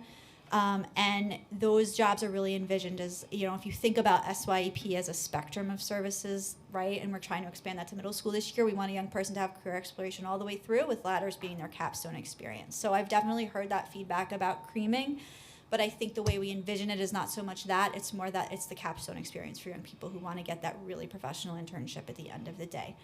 We've also been making moves to try to diversify that portfolio. We've heard that feedback. We've seen that in the data. So we're adding new providers to the portfolio that are in different communities, something we've been pushing really hard to do. And we're going to keep building on that. So I think, Daphne, do you know the numbers for Ladders? So last year we served roughly 1,700 young people, and this year we're hoping to serve over 2,000. Yeah, I mean, I think having it as a capstone is nice, but if the capstone consistently looks like the same group of young people, it's not really a capstone. Then that means we're only going after and recruiting specific young people, which then becomes a problem, right? And then having, I guess, other young people only having, very basic experience, right? And a lot of the feedback typically is a lot of times they're just kind of like thrusted into camps, right? And not getting any other experience. And even they were saying like the job selections are better for Ladders for Leaders, and they got more outreach and they were more connected, whereas like it felt a little bit more disorganized on the other side. And so thinking about if that's the capstone, then how are we fixing the other things to kind of model that as well so it can be more seamless? Another question I had was, how are we encouraging employers to actually hire some of the students that they're working with? What does that look like, and how are they how are they being encouraged to do that? And is that a goal when you are setting up sites? Like the thought is like, yes, maybe you can hire 1 or 2 afterwards. Are those conversations part of the conversations providers are having with them at the start of the summer? And then are we keeping track of how many are then hired after the summer?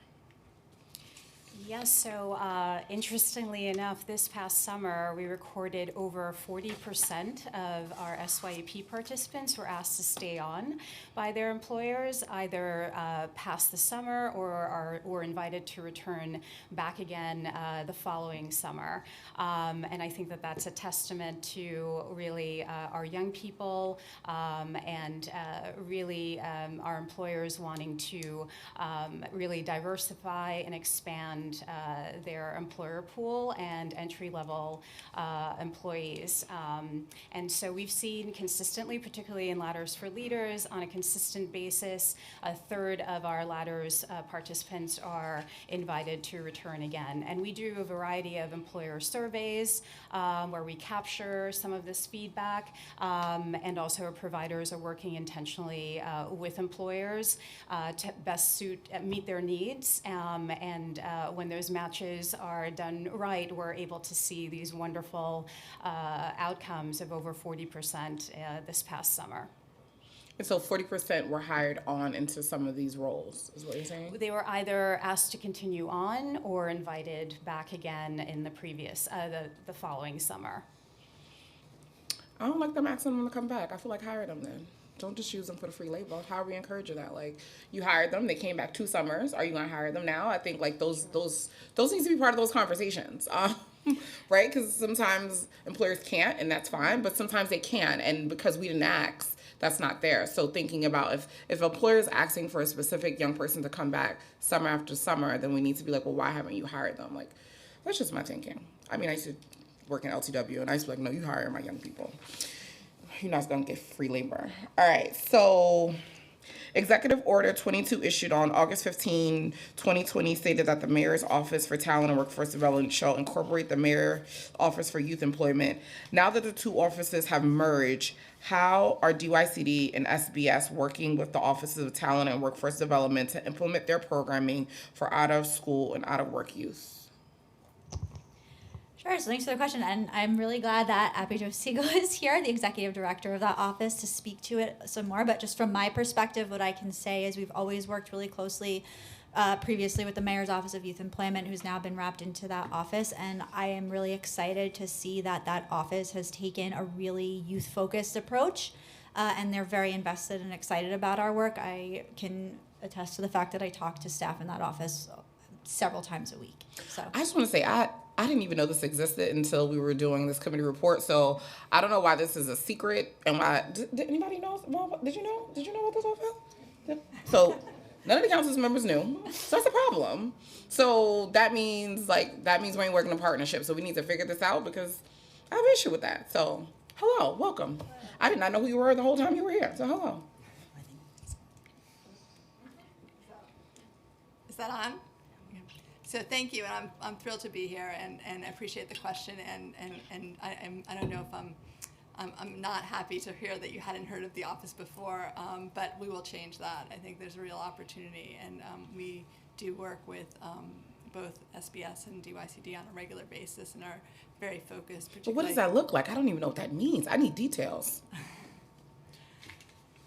No. Valerie, you're the executive director. What does that look like? I mean, well, part of it is, as it says in the Executive Order 22, one of the goals citywide is really how do we make sure young people launch into fulfilling and economically secure careers, and really thinking about that beginning in K-12 and all the way lifelong. And so therefore we work with DYCD, really thinking about, okay, what needs to happen when a young person's in middle school, in early high school, in later high school, or while they're in post-secondary, as well as all the places where we know. But how do you actualize that? Because that sounds like a lot of words. But what does that look like on the ground? So part of it is very much helping think through program development. So looking at the data and asking the questions. So for instance, one of the things the office did historically was really help to develop career-ready SYEP. So how do we make sure we're working with DYCD and working with New York City Public Schools to really think about career readiness as a priority of a student's educational experience. So that's something that really helped progress and was a partnership to do that.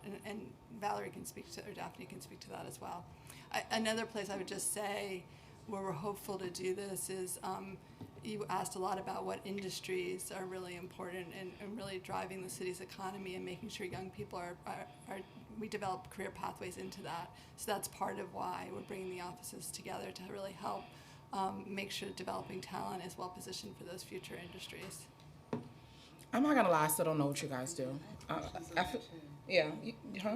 Of course, go do your thing. Yeah, I gotta say, I mean, I'm surprised as well. I haven't heard of it either, and so that's concerning. I want to recommend that you reach out to all the council members so that at least we are aware, you know, of this entity and the work that you're doing, and so we can also help to make sure that there's outreach. And have you done outreach to all of the city's community boards? I would suggest a presentation to all 59 community boards so that they're aware of it as well. I mean, I think it's so important to have this kind of, because I'm just in reading about the office's mission, you're trying to break down the silos, but we need to know about it in order to try to be helpful. Yeah. So I think I just wanted to make that suggestion. No, that's really helpful. I appreciate that. Because you guys, I'm just trying to understand exactly what you guys do. I'm so sorry. Maybe we have to explain it to me like I'm a 5-year-old. That's how I like to things explained to me. So are you guys focusing more around like the data issue? Are you guys helping like what is the gap? Because I know it's saying that you guys are working with SBS and DYCD. So just trying to think about like how are you closing that gap in between them then? What does that look like? Are you guys meeting regularly? Are you helping them develop curriculum? Are you helping DOE develop curriculum? Like I don't see the through line. Okay, let me try to go back a little bit. So first of all, the Office of Talent and Workforce Development there was the Office of Workforce Development and the Office of Youth Employment. Yes. And that came together as the Office of Talent and Workforce Development. So it was building on the existing work that was happening before. So it's not a new office beyond that. Additionally, some of the industry partnerships which were at SBS are now part of our office, so they can support citywide beyond SBS as an agency, but also support DYCD. So some of the work that we're doing is we were asked, and it was said in Executive Order 22, to convene the Future Workers Task Force so we could bring together external experts from industry, from education, from nonprofits, from communities to really think about what needs to be done differently so we can achieve the objectives outlined in Executive Order 22. That was a time-specific group between October and January, and we're working on the recommendations there. So that's been really pulling together on the ground information, what's happening, what's working, what's not working. Additionally, in the Executive Order 22, convened the Interagency Talent and Workforce Development Cabinet. So have all the agencies appoint that touch workforce and talent development and education, have them appoint chief workforce officers so that we would meet on a monthly basis to have clarity about what we're doing in terms of talent and workforce development across all the agencies. I'm sorry, can you just say which agencies are going to be sending someone to that entity? We can get the list to you. It's all the agencies and mayor offices that are relevant to talent and workforce development. We've had about 3-4 meetings, and there's approximately 45 different chief workforce officers who've been attending. And part of this was really to address some of the fragmentation that we had all seen, that you mentioned in this hearing. And how many staff members do you have? Currently, we have 13 staff members. Okay. And so, Chair Stevens, to your question, the goal is really to support the efforts on the ground of all the agencies and help better coordinate against the citywide objectives that are outlined in Executive Order 22. So one of it is to get better, to really look at the data and make sure we're pulling up data from all the different agencies to really look at some of the population level outcomes. So we're working on figuring out how best to do that in a city this size.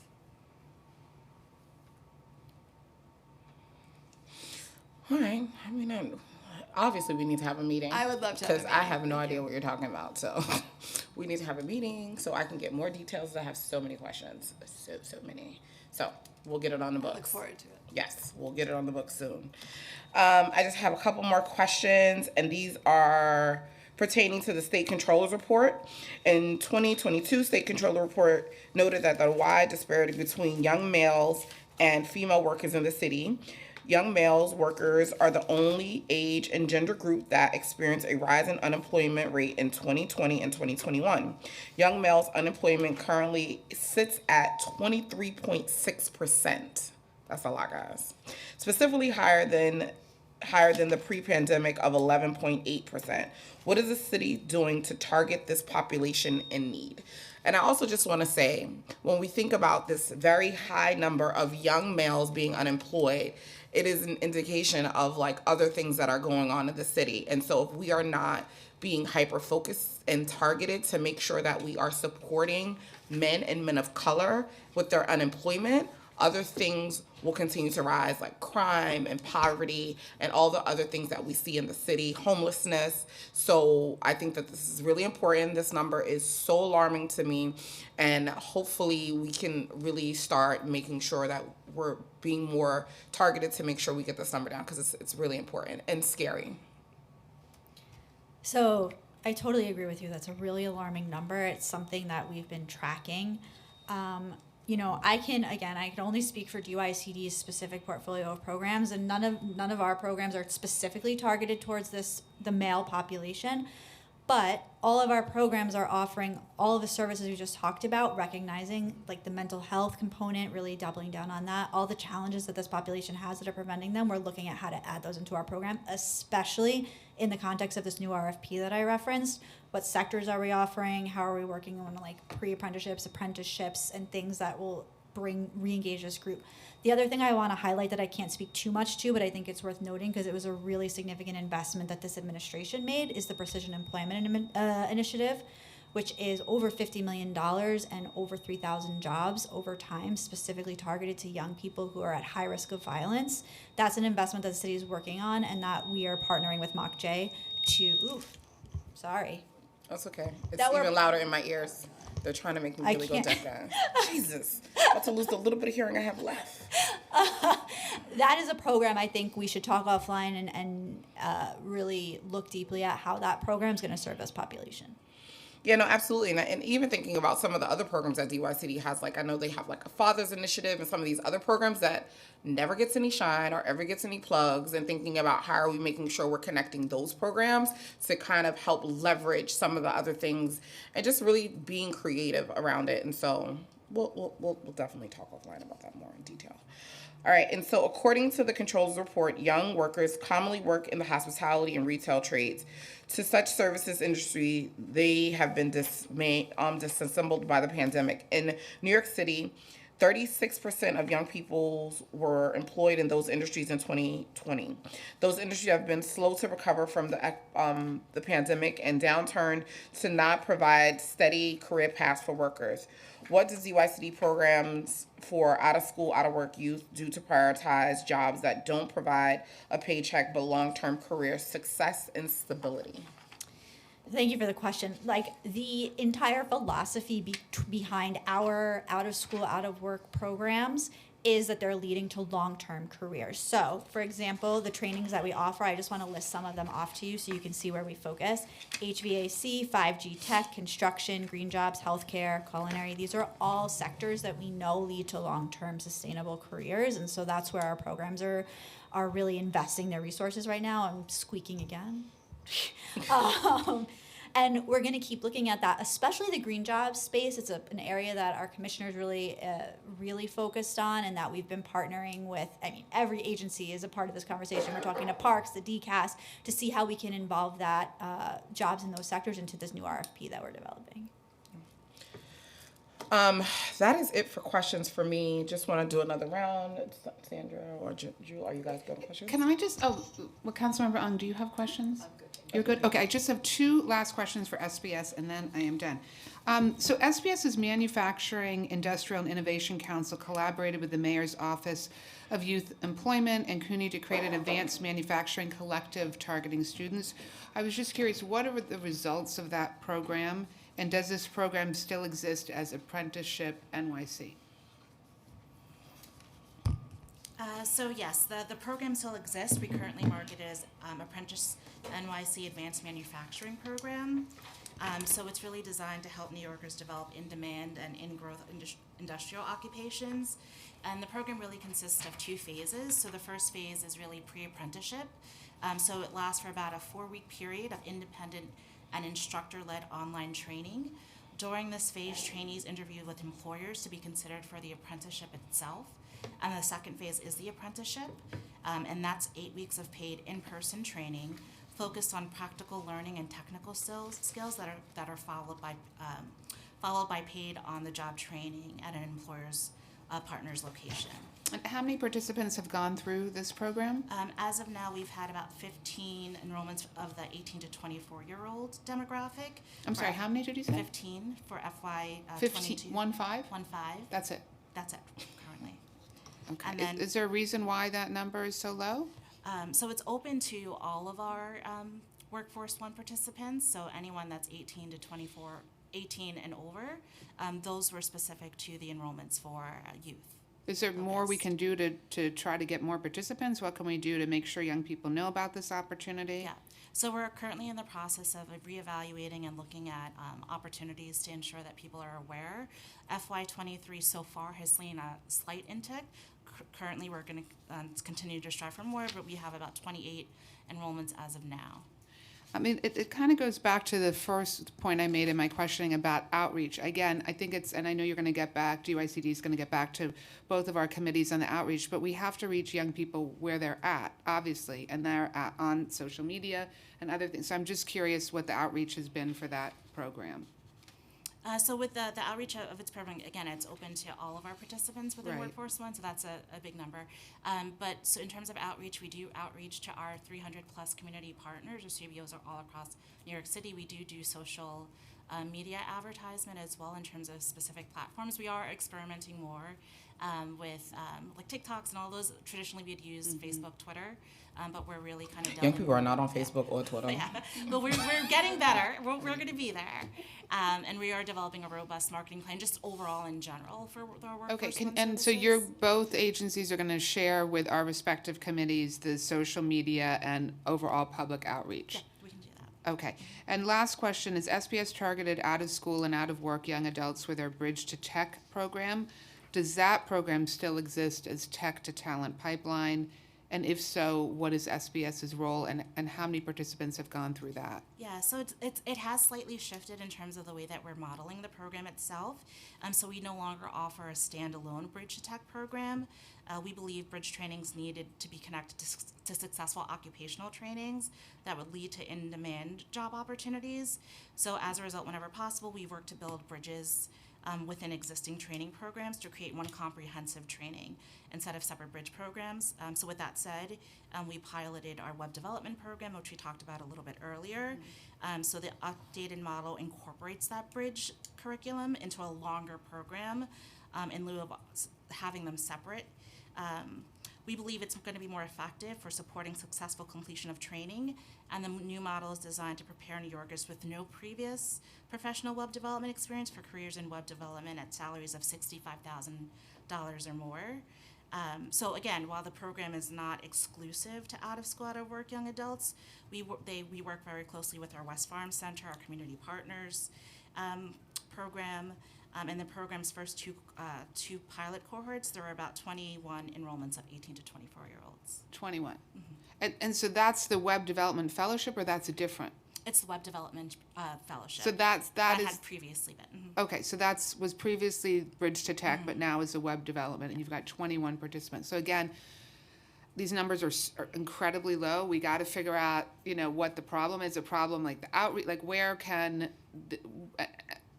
again, we're trying to be helpful here. I think we're trying to be value added in terms of making sure that you have the outreach that you need to try to get to a bigger reach and to scale this up to more than, because the last two programs, 15 and 21 respectively, are very low.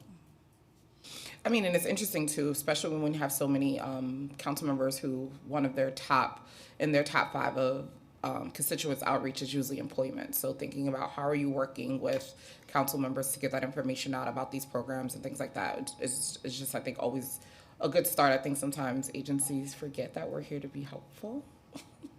So look at us as partners and resources, especially when numbers are low. Like, okay, how do we get to the people who are on the ground? That's us. We're on the ground. So just to think about it. I do not have any more questions. I think we are be opening it up for testimony from the public. But I do want to say that, one, this does not all fall on DYCD and SBS. It's important that you guys are part of the conversation, but this is definitely needs to be workforce development. And like I said before, we need to really be reimagining what the workforce looks like for young people, because it does not look like how it did 10 years ago, where most of us could get a job at a McDonald's or a Foot Locker or whatever. That is not the case anymore. And so I think it is our obligation as a city to be thinking about how does it look now and how do we support a system that's going to work. It is my new pet peeve, thus and such, Valerie. We're about to spend a lot of time together talking and chatting, because I think it's really important. It's one of the places that we say that we're doing, but we're not doing it well, which is why we have huge vacancy gaps and huge numbers of unemployment. So the math is not mathing. So how are we making sure that we are coming to a middle head to make sure that we are connecting people who want to work with the jobs that are available, because they are not connected as of right now.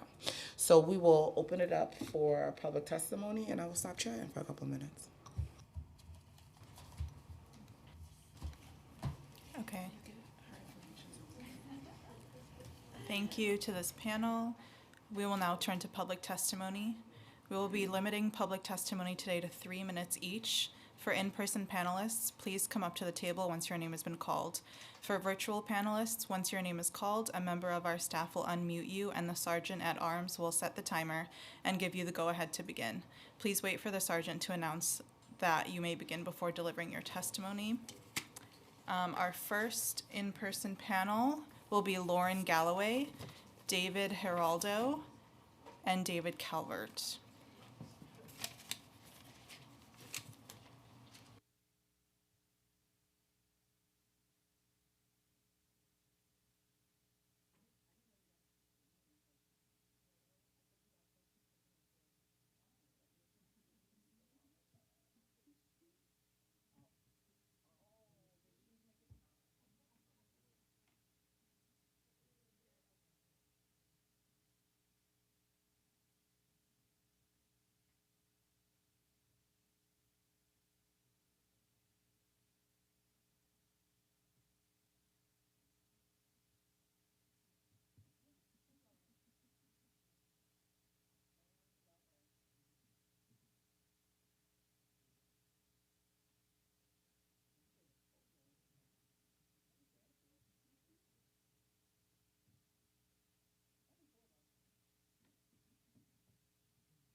All right, thank you. Good afternoon. My name is Lauren Galloway. Pronouns are they and she, and I'm the advocacy coordinator at the Coalition for Homeless Youth. CHY has advocated for the needs of runaway and homeless youth in New York for 45 years. Thank you to Chair Stevens and the rest of the members of the Committee on Youth Services for holding today's hearing, as well as Chair Menon and the Committee on Small Businesses. And we appreciate this opportunity because, and the Council's ongoing support for youth experiencing homelessness. I will be submitting longer testimony, and I really appreciate the questions that were addressed today around summer youth employment. I really want to focus on the unemployment aspect for youth and the barriers that they're facing right now. So runaway and homeless youth are always experiencing barriers to income access. However, the current policies and COVID-19 have only made things worse for this vulnerable population. RHY are already navigating stressors due to lack of housing security by not having equal access to many permanent housing resources, like city FEPs. And employment barriers are a major contributing factor to obtaining housing. In many cases, youth and young adults lack the ability to begin to find employment, when that makes them unqualified for certain housing vouchers, permanent supportive housing, rapid rehousing, and therefore are left into the cycle of the shelter system. So CHY has a few recommendations for the city to address those barriers to employment.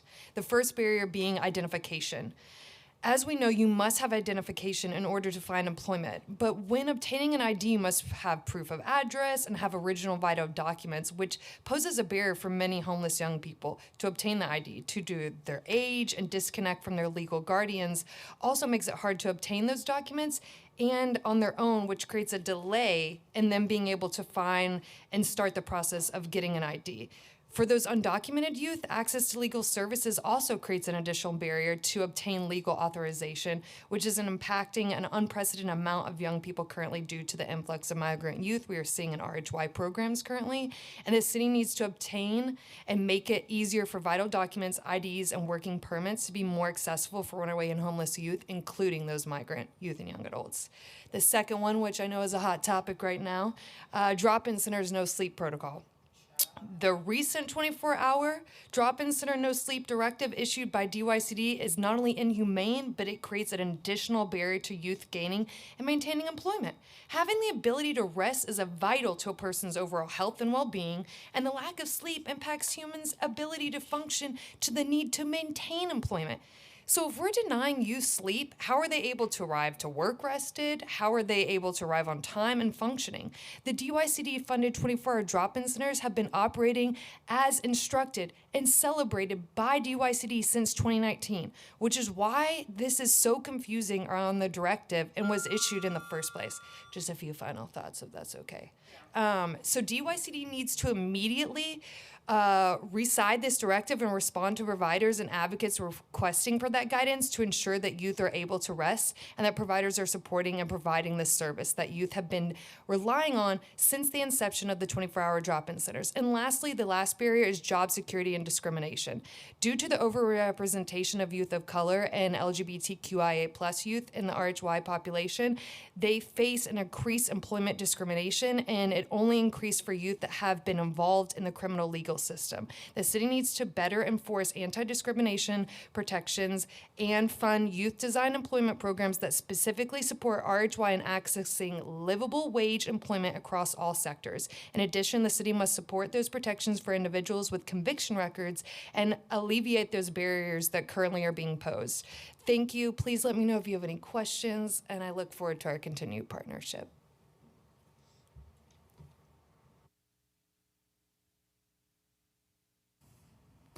Hello, can you hear me? Yes. Hi, my name is David Hiraldo. I am the Secretary Director of Renaissance Technical Institute. Thank you for this opportunity. It's my first time. Renaissance Technical Institute is a not-for-profit organization that we offer free vocational training to youth 17 years or older. So, because we recognize how important it is for youth to be and get a job, we decide to bring down all these walls that they may face when they apply for vocational training. So in our institution, we don't ask for high school diploma. We don't ask for criminal record. As long as you are 17 years or older, you qualify for our program.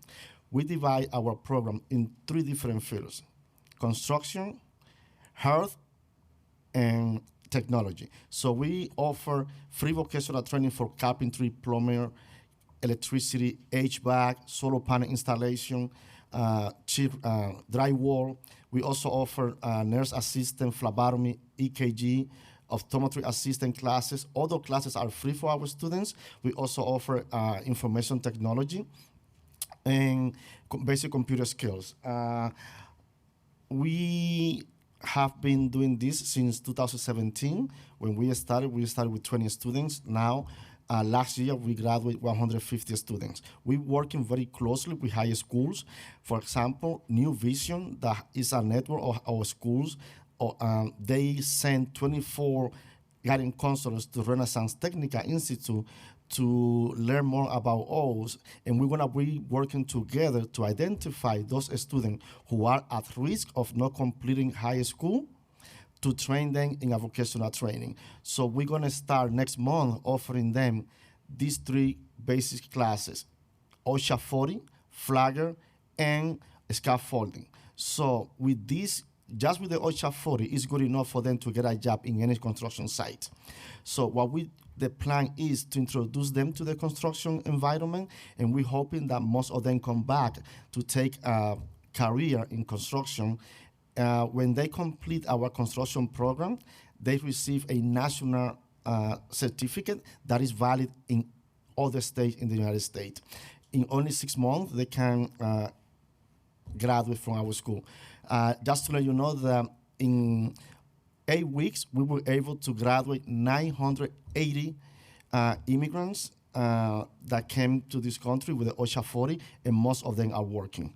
So we did that thanks to the support that we received from the speaker, Ms. Adams, Carmen de la Rosa, and Pierina Sanchez. They support our program, and we have been doing this again since 2017, and we are expanding. Now we are expanding. We are located in Johnson Houses. That's in 112th Street and 3rd Avenue. Our next goal is to open another site in Sedgwick Houses in the Bronx. So we have one school again in the Johnson Houses, and the next one will be by July on Sedgwick Houses. All our school we want to open in NYCHA location because we want to give them opportunity to the undeserved community. And in our school, if you live in NYCHA, you have priority. You don't have to go to the waiting list. We have a huge waiting list. We want to open more classes. We have the population to do so, but because of the funding, unfortunately, we cannot open as many classes as we want. If you have any questions, please, thank you. My name is David Calvert, Youth Build NYC Collaborative. I'd like to say, first of all, that I've been to the program that David Hidalgo was just describing, and it is excellent. And he's also partnering with Youth Build, which is what I work with, in doing the work. And, this is part of the answer, I think, for this hearing, is real intensive training and orientation and confidence building for young people that need to get into this workforce. Actually, the paper I gave in just now is not exactly what I would have done if I'd known what this hearing was about. I gave in sort of a budget hearing kind of paper, but I'll send a new paper with the new thoughts. I am adjusting my remarks, though, accordingly. So, I think that the I can maybe connect a few dots for the committee, and it's kind of surprising, and I'm a little dismayed to see the DYCD and small business people just walk out of the room. They should stay for the public hearing and stay engaged in it. She's right there. Oh, thank you. Thank you. I withdraw the comment, but it is important for everyone to be part of the conversation and not just. But I say remarks. it every time too. They all should stay. They should, because not just presenting and then leaving, but listening in to the public as well.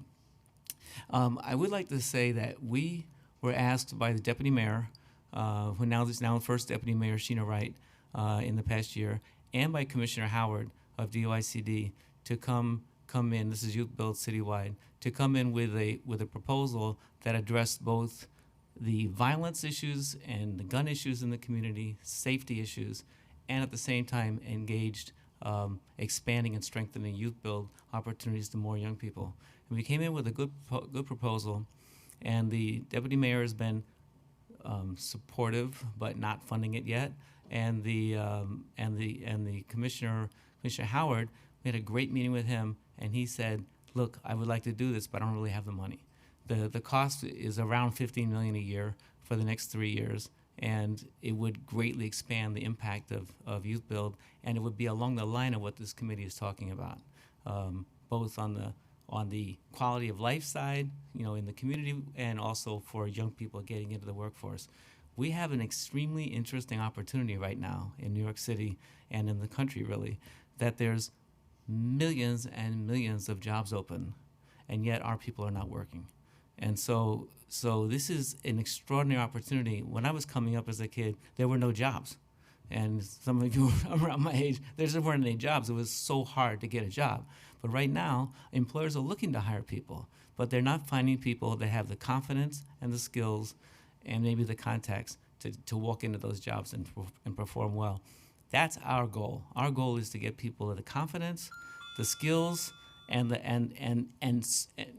skills are almost secondary to the confidence and the attitude that it needs and the punctuality issues. And so those soft skills are so central to what it's all about. We find that the young people we serve, which is out of school, out of work youth, 16 to 24, and by the way, in our proposal to the city, we suggested expanding that to up to 30 years old because there's so many people that are 25. Why should they be timed out? They're 27. If they've got a high school degree even and they're not working, they need someone to come in and support them and say, how do I get to the next step? What's the next thing? How do I get out of this cycle of just playing this video game or just staying home or just feeling frustrated, just feeling disappointed or on a drifting toward prison? How do I get out of that and get into what I really want to be, was productive, tax-paying person, build a family, and so forth. And that's the central goal of Youth Build, and I think of this committee. And I think that I'd be delighted to share the proposal we sent to the city to the committee for your review. Absolutely. Definitely would be interested in seeing that. In addition to, interestingly enough, I was actually just in a meeting and my chief recommended your program to some management companies around getting some young people hired and stuff like that. So we were actually just talking about you. So happy to see you here in person. And thank you for the work that you guys are doing. And just even with Renaissance, so you come into my district. This is the first time I'm hearing it because Cedric is my district. So definitely would like to talk to you before that happens. It would be nice. And, I think even when we were saying like DYCD, I think sometimes people forget that council members are on the ground and locally. And so, coming to my district, we should definitely set up a meeting. But even in the future, thinking about when you are coming into different areas, you should start with the council member because we do get so many calls around programming and stuff like that. And I truly see my office as being a place to connect the dots. So definitely want to set up some time to talk with you. But my question for you, Renaissance, is I know you talked about like getting into construction, these things. Do you partner with unions as well? Is this do you partner with any of the unions? And is there a pathway for people to become unionized and things like that through your program? Unfortunately, we don't have no partnership with unions. In our experience is that, this is my personal opinion, based on my experience, unions, they're very jealous of who they take in. They want to take their own people that they train, even though in my students, they have the knowledge and, and the skills. Sometimes it's very hard for them to get into this union. Another thing is that when these union open positions, people have to go to this line for days in order for them to get a chance. So what we do is me personally, I go and I talk to developers, I talk to business owners, and I explain to them what we do, and they are more willing to take our students even before they graduate in our classes. But the answer is no, we don't have no connections with the union yet. And again, I think that's where partnering with some of your local electeds would be helpful because how do we get those partnerships, right? Like, yes, we want young people to get jobs and all those things, but we also want them to have long-term partnerships, and being in the union kind of like helps stabilize that. So I can definitely, when we meet, we'll definitely talk more about that. Can I address that just a moment? Of course. Yeah, I mean, the youth build question has been, the union question has always been so complicated because it was a real shut door for us all through the 80s and 90s. But but right now the unions are looking to expand, partly because of public policy and partly because of their own kids are not coming into the construction field, and so they have to. They're struggling too to find people. They have to find people, and they do have some really interesting programs to build in training, and we have been able to refer people to those trainings. But even if you get through the training and you start paying union dues, and we've seen this happen, they still have to get called out on jobs. And there's still a supervisor that works the site that's not the one that did the hiring, and they're not recruiting them, they're training into the union. So it's a deep question of values, a deep question of participation, and it's been a struggle. On the other hand, it's the best times we've had in 40 years right now is with the unions, and they are reaching out to us, and they are trying to find a way to make something work. So if it's the best times, it's an let's make it opportunity. better. It's an opportunity. Yeah, Let's go. so that's what it is. And just lastly, with the drop-in centers, I will say that has been at the top of my priority list. And understanding that it's not just a city issue, and also we want to make sure we're holding the state accountable, who's actually pushing this down. So I just want to say that on the record, because I feel like sometimes, especially in this issue specifically, DYCD is following a directive, and really how are we working with our state electeds to hold them accountable, to hold OCFS accountable, to make sure that this policy is looked at in a real way and a real solution is brought to the table and not what they're offering. Completely agree with you, and want to say thank you for being a champion and hearing that, and also going to the drop-in centers to hear what they need as well, because we have to listen to providers and youth on this one. So thank you. Yeah, and we're going to work further with you on that. Now, you know I don't like people thanking people for doing their job. We don't do that over here. It's my job. I know, but Thank sometimes you. I like stating the obvious. No, but thank you guys. I don't have any more questions. I have one question for Coalition for Homeless Youth. Thank you for that compelling testimony. You mentioned that one of your recommendations is on identification. What about the city's Muni ID program? Have you experienced issues with that program? You know, that's a great question. And I know for some people on an individual level, it's been great. I know for our undocumented people, it's been a little bit of a barrier. Okay, yeah, so I just want to address that because I was part of the launch of the Muni ID. Yeah, We launched that to address undocumented individuals. The whole point of the Muni ID program was because undocumented individuals, and particularly parents, could literally not go into their children's school because they could not get sufficient identification. So we launched it because of that. So if you are having issues surrounding undocumented homeless youth, I want to specifically hear about that, because that was not that was what we launched Muni ID to fix. So if there are issues, I firsthand would like you to come to me, please. Definitely will, yeah. And what I can do is I'll start asking a lot of our Youth Action Board as well as our providers what they're experiencing, and then we'll link up with you to give you a real-time experience on it. Of course, thank you for starting that. I said I would send a document. Just send it through the regular upload for this committee, or how will it get to everybody? How should I do that? You can also email me. What? Yeah. My chief is right there. Get my card. You can email me too. You can email at testimony@council.nyc.gov. Testimony at council. Thank you.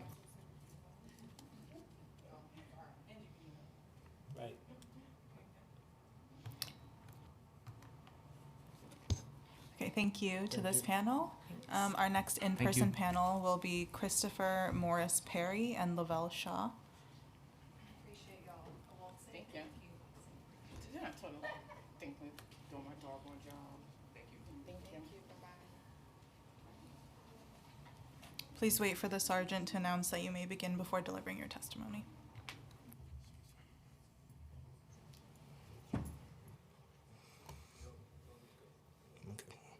Hello, good afternoon. Thank you for allowing me to testify.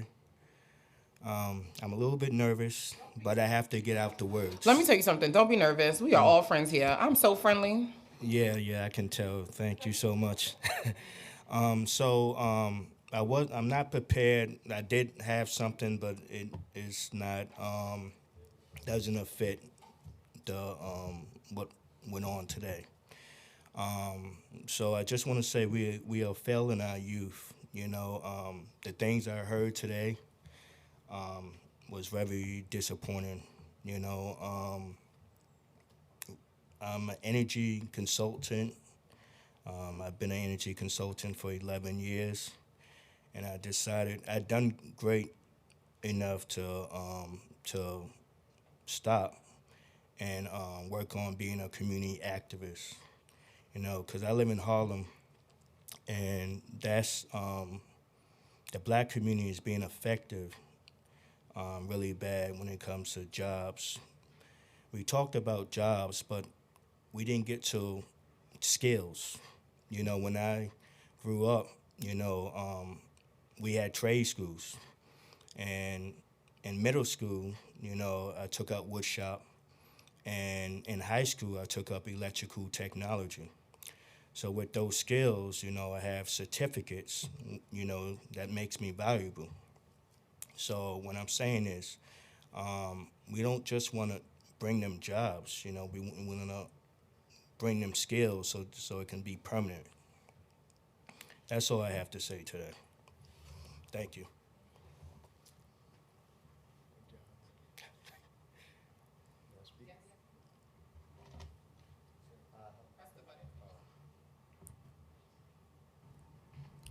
Hi, how are you? It's a pleasure being here today, and thank you for this experience.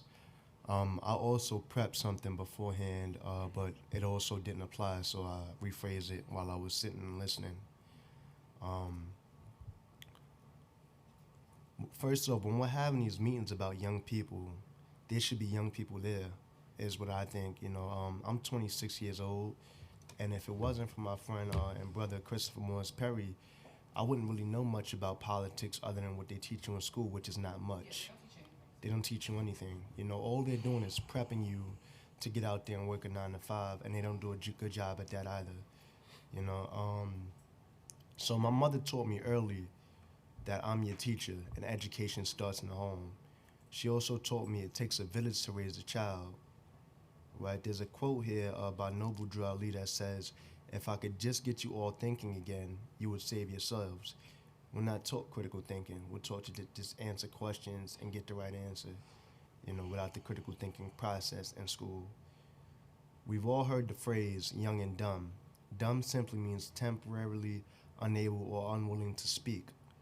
Oliver Wendell Holmes, an American physician and poet, wrote, "It is the province of knowledge to speak, and it is the privilege of wisdom to listen." So without the proper knowledge on how to speak on what's to be spoken on, you can't speak. I'll give you an example.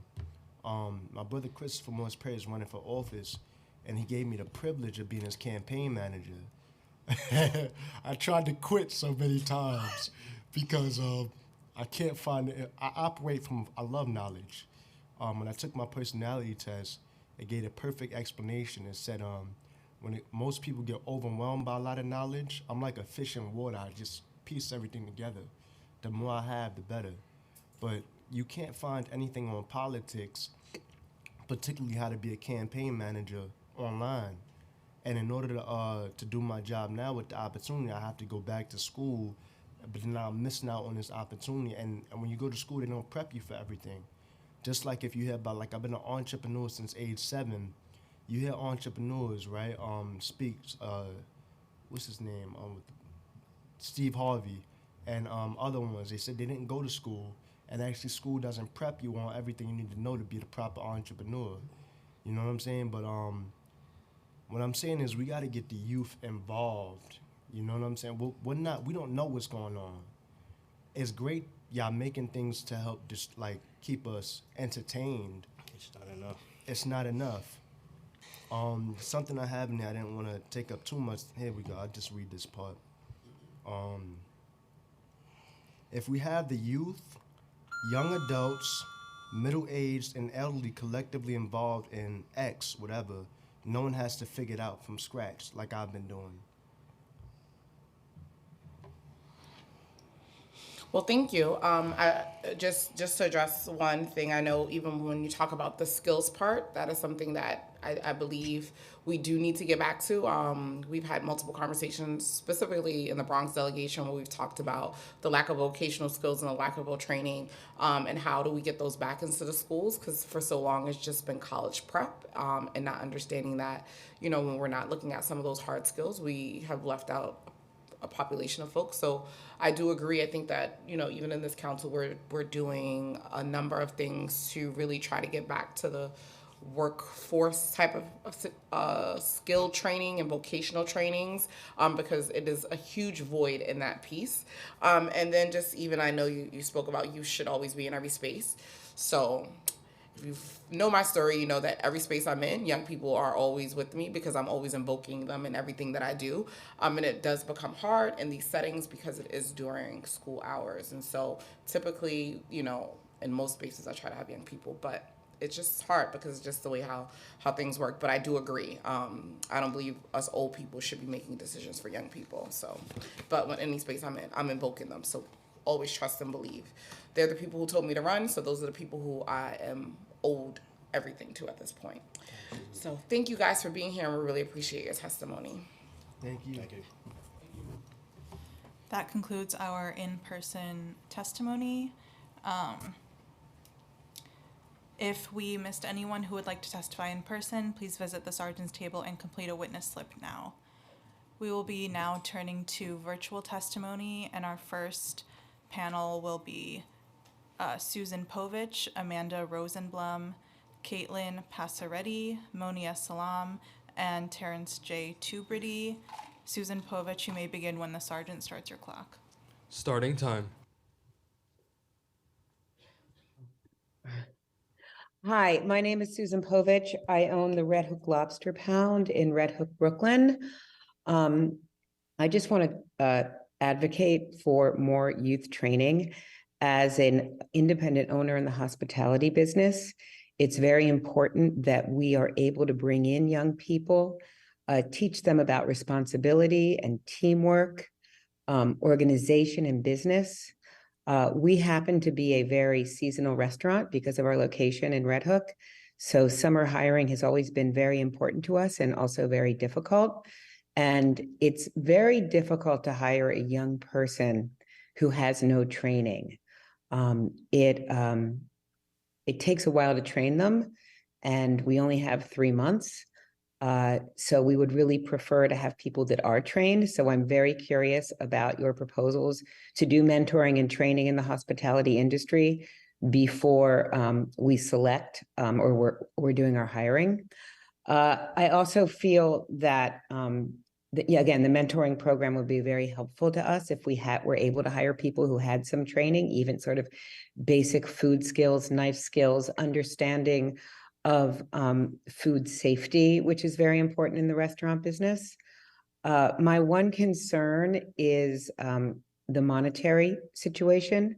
I know you're looking to partner with private businesses who would bring in your trained young residents of New York City, but it would also be very beneficial if they aren't really trained to have some sort of city subsidy, whether that be some sort of rebate of certain taxes we paid or some per hour contribution. It would definitely increase the number of people that I could bring in. We are operating on very tight labor margins now in New York City. Wages have gone up substantially. And we are, as restaurant owners, we are limited at this point with how much extra labor we can take in for training and or mentoring. So I just wanted to potentially speak about some sort of subsidy. And I'm very much in favor of it. Can't wait to bring in young people. Hospitality has always been an area where young people can come in and start and get great training. So I look forward to the work you're going to do in the bill being passed. I would, again, just like to throw a little request in there that there's some sort of subsidy to help out the small businesses like myself who are bringing people in. That's it.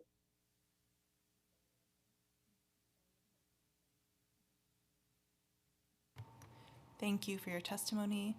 Amanda Rosenblum, you may begin when the sergeant starts your clock. Starting time. Greetings, Committee Chair Stevens, Eminen, and distinguished members of the City Council Committee on Youth Services and Small Business. My name is Amanda Rosenblum. I'm a Vice President at Jobs First NYC. We provide research and develop systems for philanthropy and government to invest in workforce development, to make New York City more inclusive and advance economic mobility for all young adults and the communities they call home.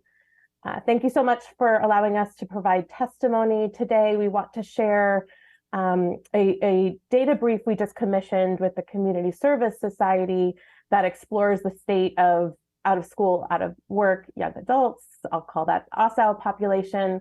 So some key findings in this brief, we note that the number of ASAO young adults has increased significantly since the start of the pandemic. This has actually reversed a decade-long trend. In absolute terms, we're seeing an additional 25,500 young people joining the out-of-school, out-of-work population, with most increases in the 18 to 24-year-old population. Black and Latinx communities had the largest increases. And also we saw the population increase in some of the city's economically marginalized districts, especially in Manhattan and Queens. Some of the districts with the largest increases were Queens CD1, Manhattan CDs 4, 5, and 9, and Bronx CDs 4 and 8. Larger gap between male and female rates, with the rates of males in out of school, out of work growing, and seeing lack of college education in those populations, a lack of options in the labor market. Industrial sectors where young adults are traditionally employed tend to not have returned to pre-pandemic levels, and wage growth is also slow for young workers. Key recommendation related to SYEP is to continue to increase the number of slots available, making it accessible for ASAO young adults, making this a year-long program. So we really support this bill to greatly increase young adult educational and career development outcomes, which we know is very hard to do in a short-term program, improve the quality of employer preparation, and expand private and public sector partnerships to create opportunities for young adults to be more competitive in our changing labor market. We're ready to support the city's efforts to really serve our young people, both in the summer and year-round, with work-based learning and skills training. And we'll be happy to share this data brief with each of your offices upon release, and follow up with each of you to discuss more. Thank you so much for your time. Thank you for your testimony. Caitlin Passaretti, you may begin when the sergeant starts your clock. Starting time. Great. Good afternoon, everyone. I would like to start by thanking Chair Stevens and Chair Menon and all the members of the Committee on Youth Services and Small Businesses for holding today's oversight hearing on support for unemployed youth. My name is Caitlin Passaretti. I use she, her pronouns, and I'm a Policy and Advocacy Associate at the Citizens Committee for Children of New York. CCC is a multi-issue child advocacy organization that documents the facts, engages and mobilizes New Yorkers, and advocates for solutions to ensure that every New York child is healthy, housed, educated, and safe. The state comptroller reported that New York City's average youth employment rate was 17.9% in 2022. Additionally, young people are still experiencing the effects of COVID, both socially and economically. CCC's recently published Keeping Track of New York City's Children found that 62% of youth aged 18 to 24 reported a loss of employment income since March 2020, and nearly a quarter of youth aged 16 to 24 are out of school and out of work in New York City. This data shows that too many young people are facing barriers to accessing education, employment, and other community supports. The Summer Youth Employment Program remains a critical resource for New Yorkers. This program has been shown to significantly reduce the likelihood of arrest and incarceration, as well as support opportunities for young people to develop skills for their future. SYEP is one of the many programs offered by the city that can be supportive and impactful for young people. CCC wants to also uplift that even those youth programs and after-school programs that are not explicitly employment programs are still a critical resource for young people to build skills, deepen relationships, and find support. CCC therefore urges city leaders to take necessary steps to strengthen the entire youth services ecosystem, including SYEP and Work, Learn, Grow, so providers can meet the needs of youth while also meeting the needs of their staff. I'm going to highlight some top-line recommendations that CCC and the Campaign for Children have developed. However, you will find a more robust list in the written testimony. So we recommend the following to ensure that youth programs are supported. First, we must prioritize programming for special populations of youth. Young people who have lived experience in the foster care system, shelter system, justice system, or immigration system may be unaware of opportunities available to them and lack resources to connect to them. The city should make a concentrated effort to conduct outreach and connect young people to employment and programmatic opportunities. Additionally, there's a growing body of research that shows that the crucial developmental milestones youth achieve through extracurricular activities and summer camp models There are data showing better mental health outcomes, higher achievement in academic settings, and successful job attainment as a result of engaging in these types of programs. Given the clear role youth programming plays in supporting skill development and opportunities for young people, we must ensure adequate resources for the youth services system more broadly. One of the primary challenges New York City's providers are facing is payment delays, threatening the fiscal solvency of many organizations and impacting their ability to provide well-resourced programs. This is why we are urging city leaders to ensure a timely contract registration and payment for Your time has expired. Ooh, can I go really quickly through my last two priorities? I'm good to go really quick.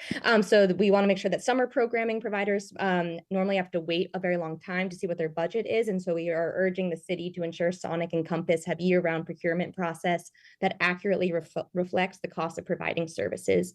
And finally, we're in a workforce crisis. So we have a lot of turnover and burnout amongst providers. So we want to make sure that the city increases the cost per participant rate for Sonic and Compass to a wage floor of $21 an hour. And finally, we know that we must provide a more robust and comprehensive trainings to support District 75 young people. So sorry for going over. The rest of my testimony will be in the written form, and thank you for this opportunity. Thank you for your testimony. Monia Salam, you may begin when the sergeant starts your clock. You may begin.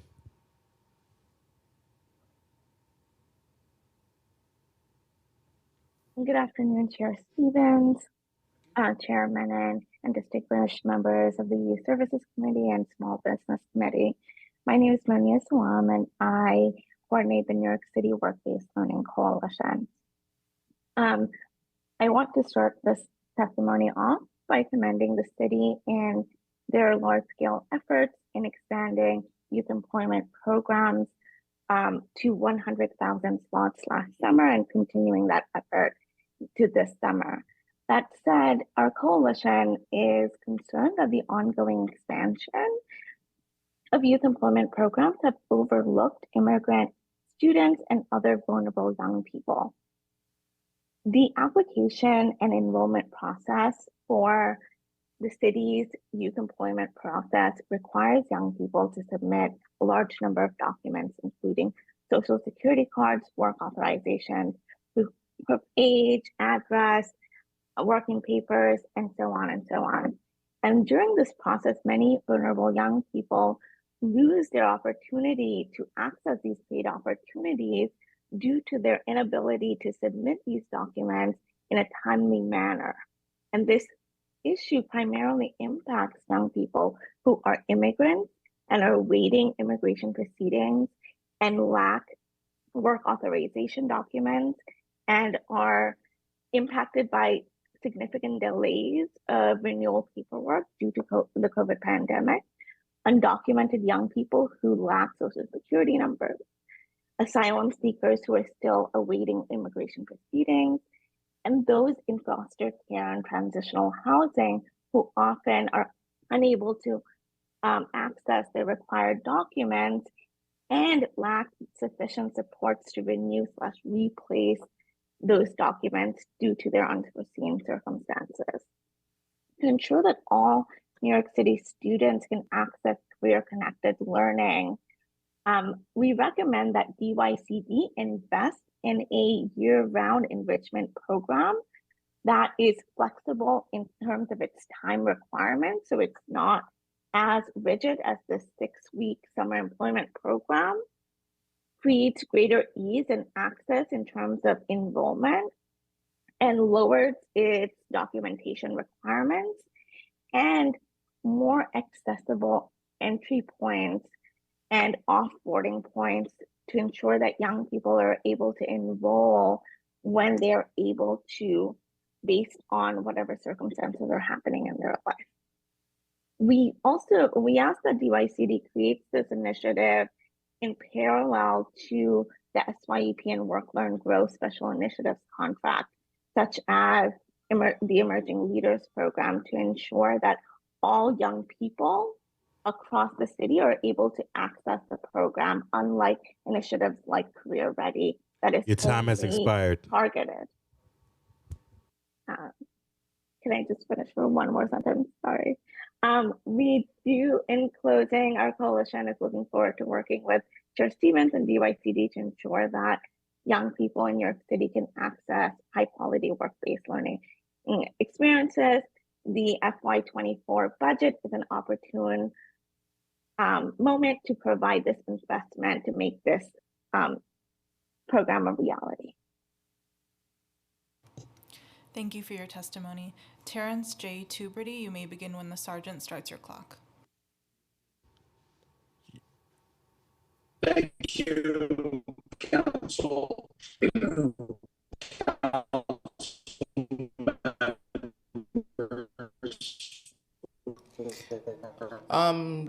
You're going in and out. Hosting this committee. My name is Terrence Tuberty. I am the owner of Inga Company Hospitality, which owns and manages many establishments. I'm sorry, I'm on my cell. Can you hear me now? Can you hear me now? Yes, we can hear you now. Thank you. Apologies. Okay. I'm the owner of the Rockaway Hotel as well as Bungalow Bar out in the Rockaways. We employ about 200 young people every summer. And one of the things that we obviously focus on is some of those soft skills that generally don't get taught in high school. Any type of money dedicated towards recruitment, training, and retaining staff, such as young people, would be welcomed by the hospitality industry and the retail industry. Creating a public and a private partnership, we could help bridge that gap of the underemployment that's taking place in places like Harlem or the Rockaways, especially Far Rockaway. I don't want to reiterate what everybody already said because I think they're all great ideas, but I just wanted to jump on anecdotally and say, if when you work in a restaurant business, you build life skills that carry on forever. So thank you for hosting. Sorry about the sound. Great. Thank you very much for your testimony.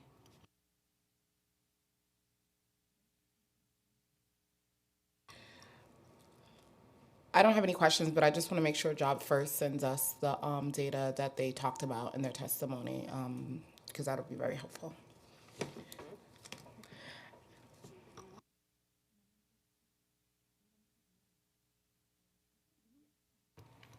This concludes our virtual testimony. If we missed anyone who would like to testify virtually, please use the raise hand function in Zoom, and I will call on you in the order of hands raised. Seeing no one else, I'd like to note that written testimony, which will be reviewed in full by committee staff, may be submitted to the record up to 72 hours after the close of this hearing by emailing it to testimony@council.nyc.gov. I'll turn it over to Chair Stevens for closing remarks. I would like to first start by thanking my co-chair here today, Councilmember Julie Menon. I would like to thank the DYCD and SBS for being here to offer testimony, and thank everyone who testified in person and virtually. And lastly, I just want to say again that it is extremely important that we reimagine what the workforce needs to look like for young people. We cannot ignore the numbers. We need to also make sure that when we see numbers, we are being a data-driven government that's looking at the numbers, and some of these numbers are very alarming, especially around young men and young men of color being at such high rates of unemployment. So I really want us to make sure that we all look at this as a priority and really be solution-oriented to get it done and get young people employed. So thank you everyone for being here, and I conclude this hearing. Thank you.